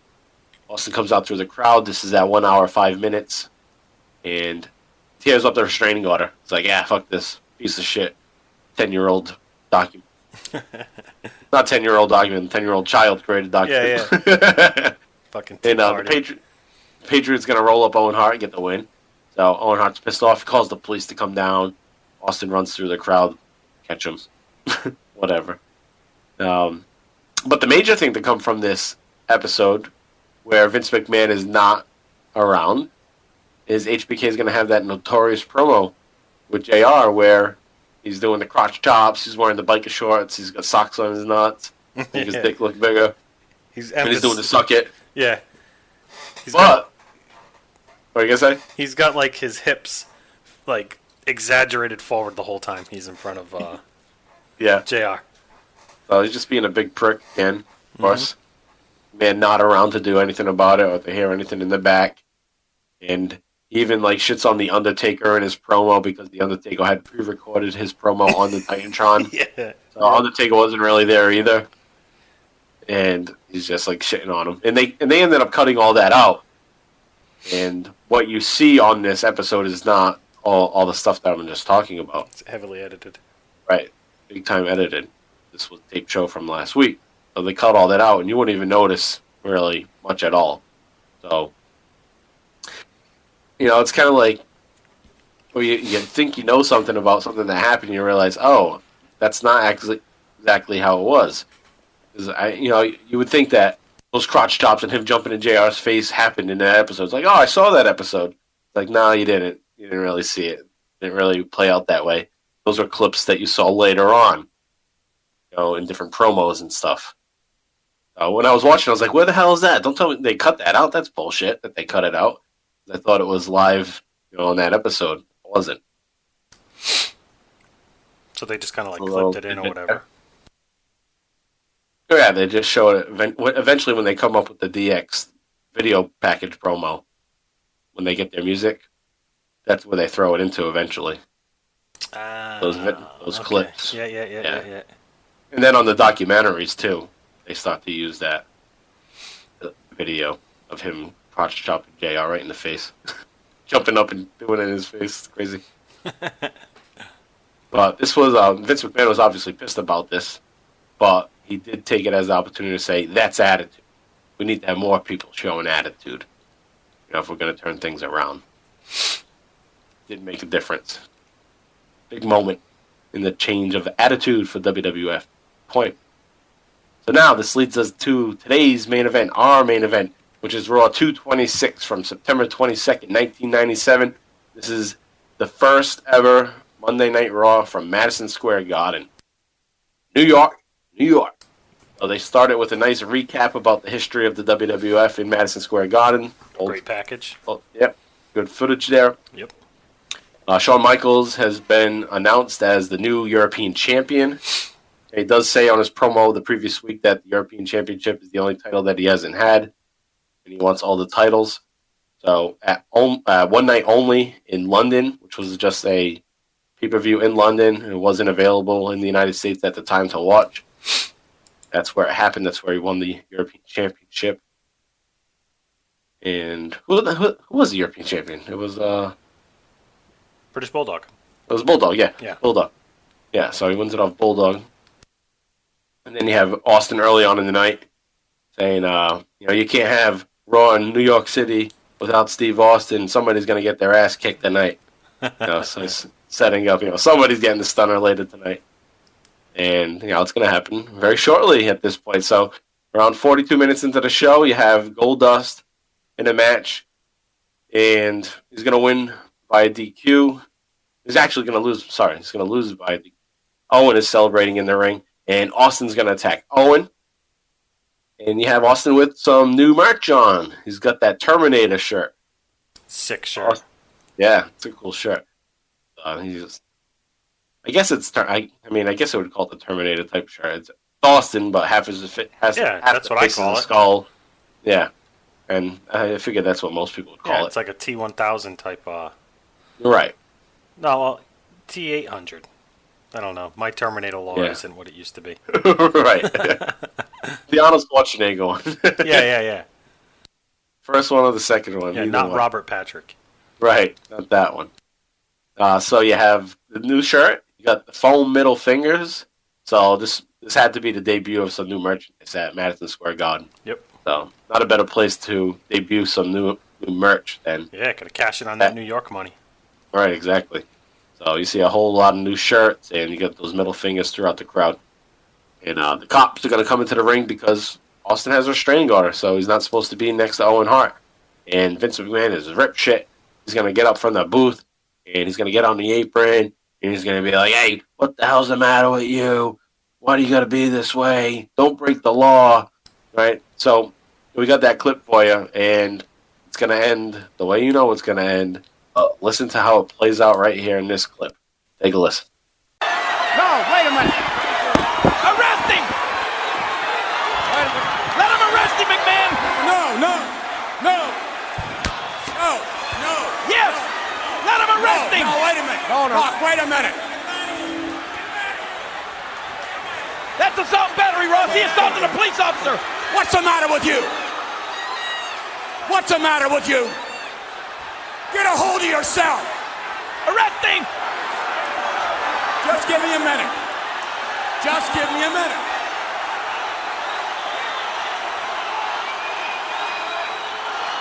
Look at McMahon. He thinks he can fix anything, Ross. Well, these police officers are taking Austin to jail. What is the matter with you? He violated the restraining order. Take him to jail. He assaulted the police, too. You've had to forfeit the Intercontinental title, the tag team title. Of course, everybody can understand why you're upset. They can understand you being upset, not being able to compete. They can understand that. But don't break the law. He already did. Look at this. Stone Cold's not going to win this fight with New York City's finest. Don't you understand? Don't you understand why you're not allowed to compete? You can't get that through your head. Don't you know why? Don't you know that you're not physically able to compete? Your doctors say you're not ready. If you compete, you could injure yourself for good. You could wind up paralyzed. That'd be good.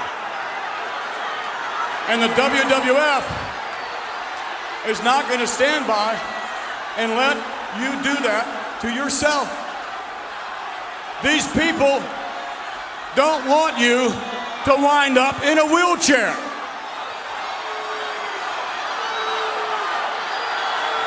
They want to see you compete. Everybody wants to see you compete. But in due time, Steve. In due time.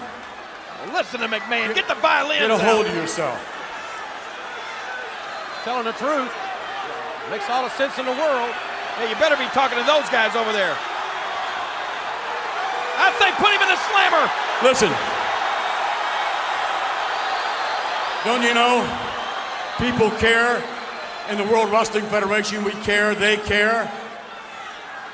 They care about you. That's all it is. And you just got to go with it. In other words, you got to work within the system. That's all you got to do. Is simply work within the system.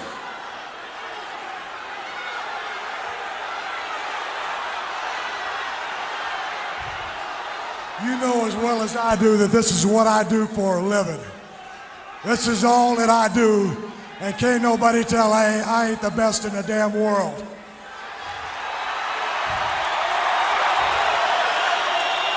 Don't even say nothing.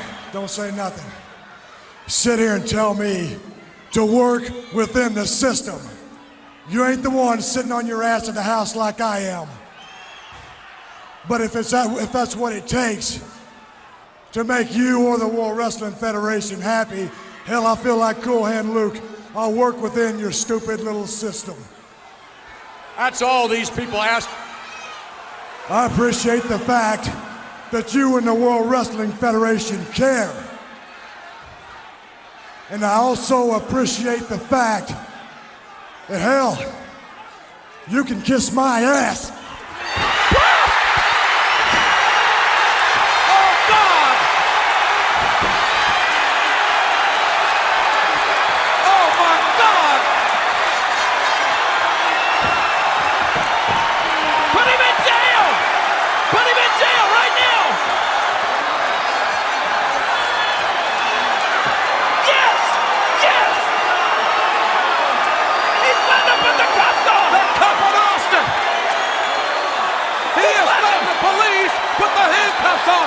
Austin is going directly to jail. And Vince McMahon is out.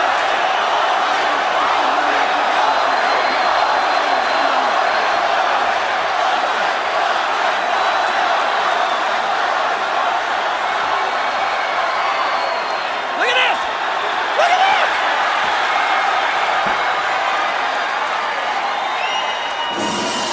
Now to put him under the jail.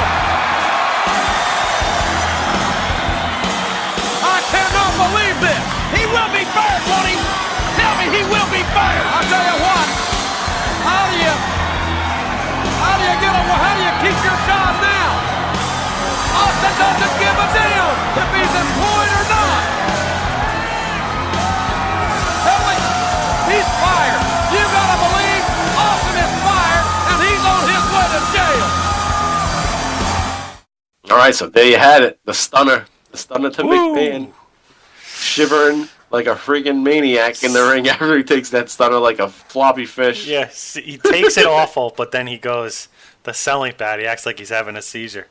But he does he does take it like a dead fish. It's like a flop. He's just like, just kind of falls, rolls over. Not even roll over, but he's just like, bloop.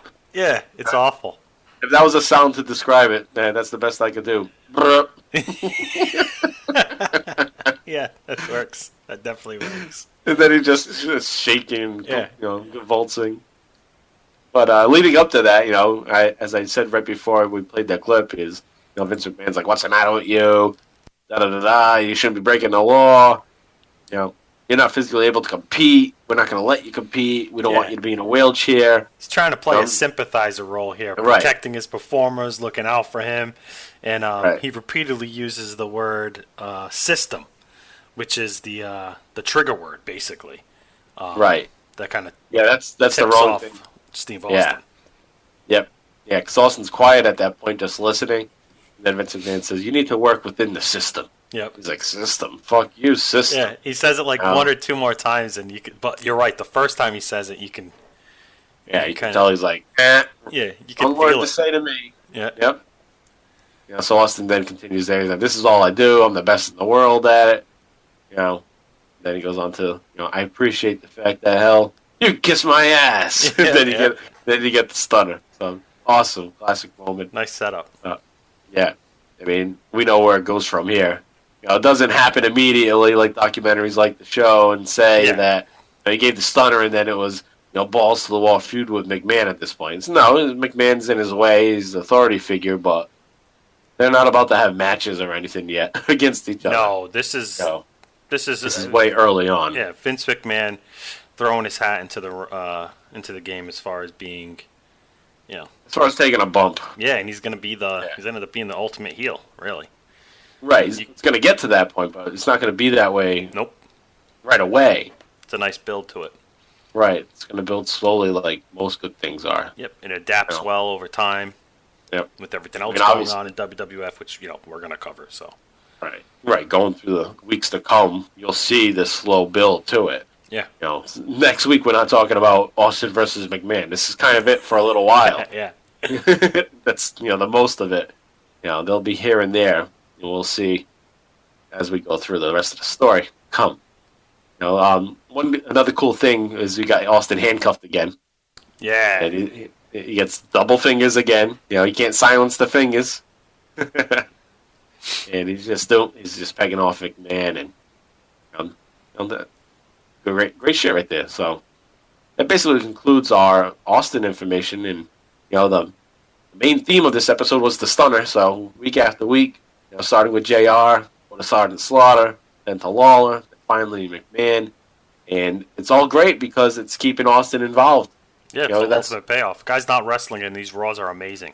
Right, he's not wrestling for 2 months. So at the beginning of this episode, we started the night after SummerSlam, and now we're at the end of September, and he's just been, with the exception of one episode, part of every episode, and having an impact on the show, and building up his no-nonsense, no bullshit persona, and making it even better.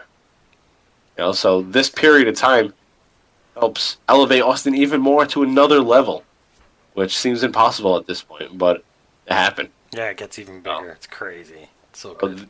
The creative was excellent at this time because they ran into this problem and they turned it around in one night. Or maybe it was like a couple weeks. They figured out what to do. And I think this is a time where WWF really was on the same page as their core hardcore audience and target demographic. They were really appealing to that group. So right, they weren't doing just whatever they wanted. Yeah. At this point, they're trying to make the people that watch happy. Yeah, I mean they're essentially followed WCW's lead.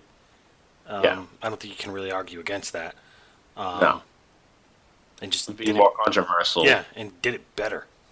Yeah, because they had better talent. They had new talent. Better talent. They had better talent. In the ring, outside the ring, backstage, they were just a better company. Right. Better business. Yeah, better business. That's they were the better business. So once they figured out what to do, of course they're going to win because they're just much better business. No one does better it company. Yeah. Right. They're not owned by Turner. Yep. They're owned by themselves. WWF. So they had the advantage there in that war. Now, the only other side note that I had that really stood out to me was that we got the debut of Cactus Jack in a great match against Triple H. And you have that, what I would say is classic promo of Foley, the three faces of Foley, where they all come out on the Titantron talking to each other. That was awesome. Yeah, it was. Cactus Jack makes his debut, has the match with Triple H, gives Triple H a pile driver on the table on top of the ramp, which seems commonplace today, but it's the first time we're seeing that kind of hardcore action on the ramp, on the Monday Night Raw ramp. Yep. Yeah, it was awesome.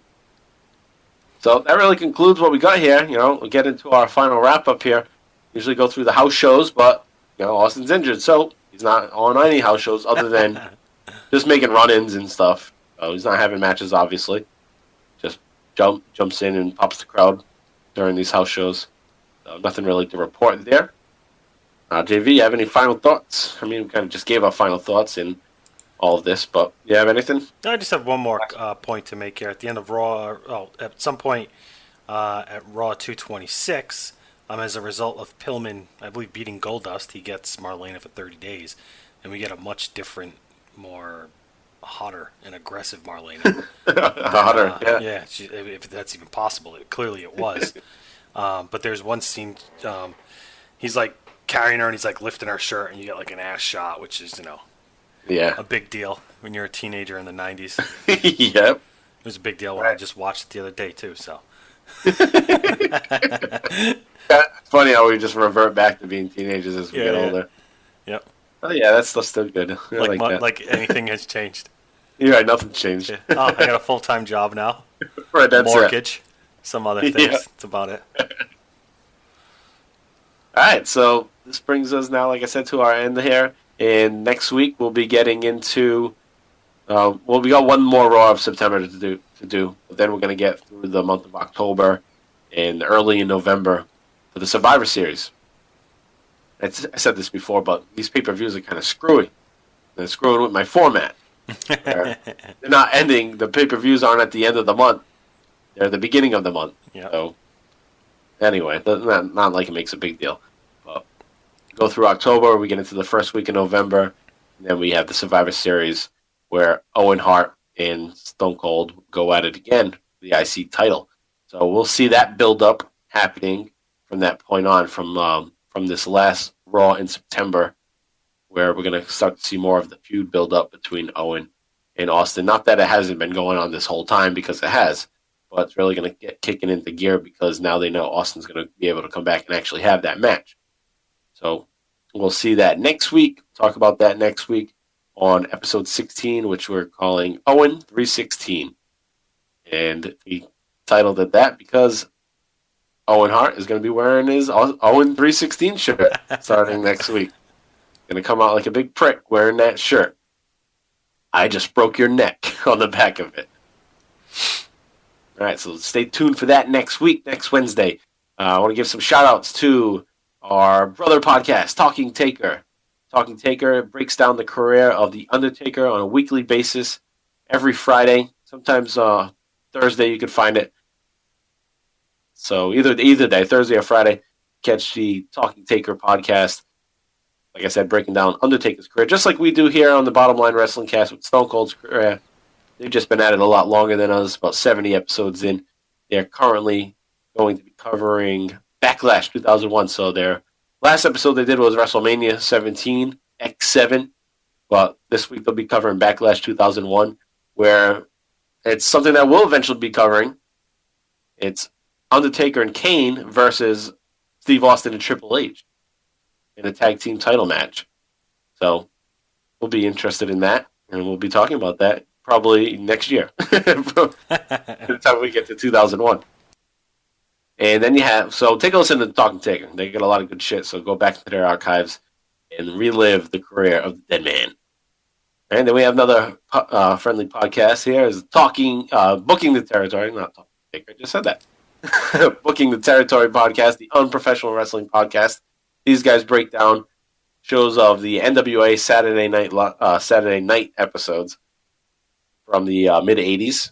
They're currently in September of 1987. This week they'll be covering September 19th, 1987. They also do a Smoky Mountain Wrestling show, and this week they'll be covering June 4th of 1994. And the Saturday night episodes from NWA come out every Thursday, and the Smoky Mountain Wrestling episodes come out on Sundays. So check out Booking the Territory. And you can find us on Twitter at BottomLineCast. You can tweet at me at MPRU83. And you can reach out to HeelJV at John Van Damage on his Twitter. So thank you guys for listening. Hope you enjoyed the show. Hope to be back with us next week for Owen 316. So long, guys.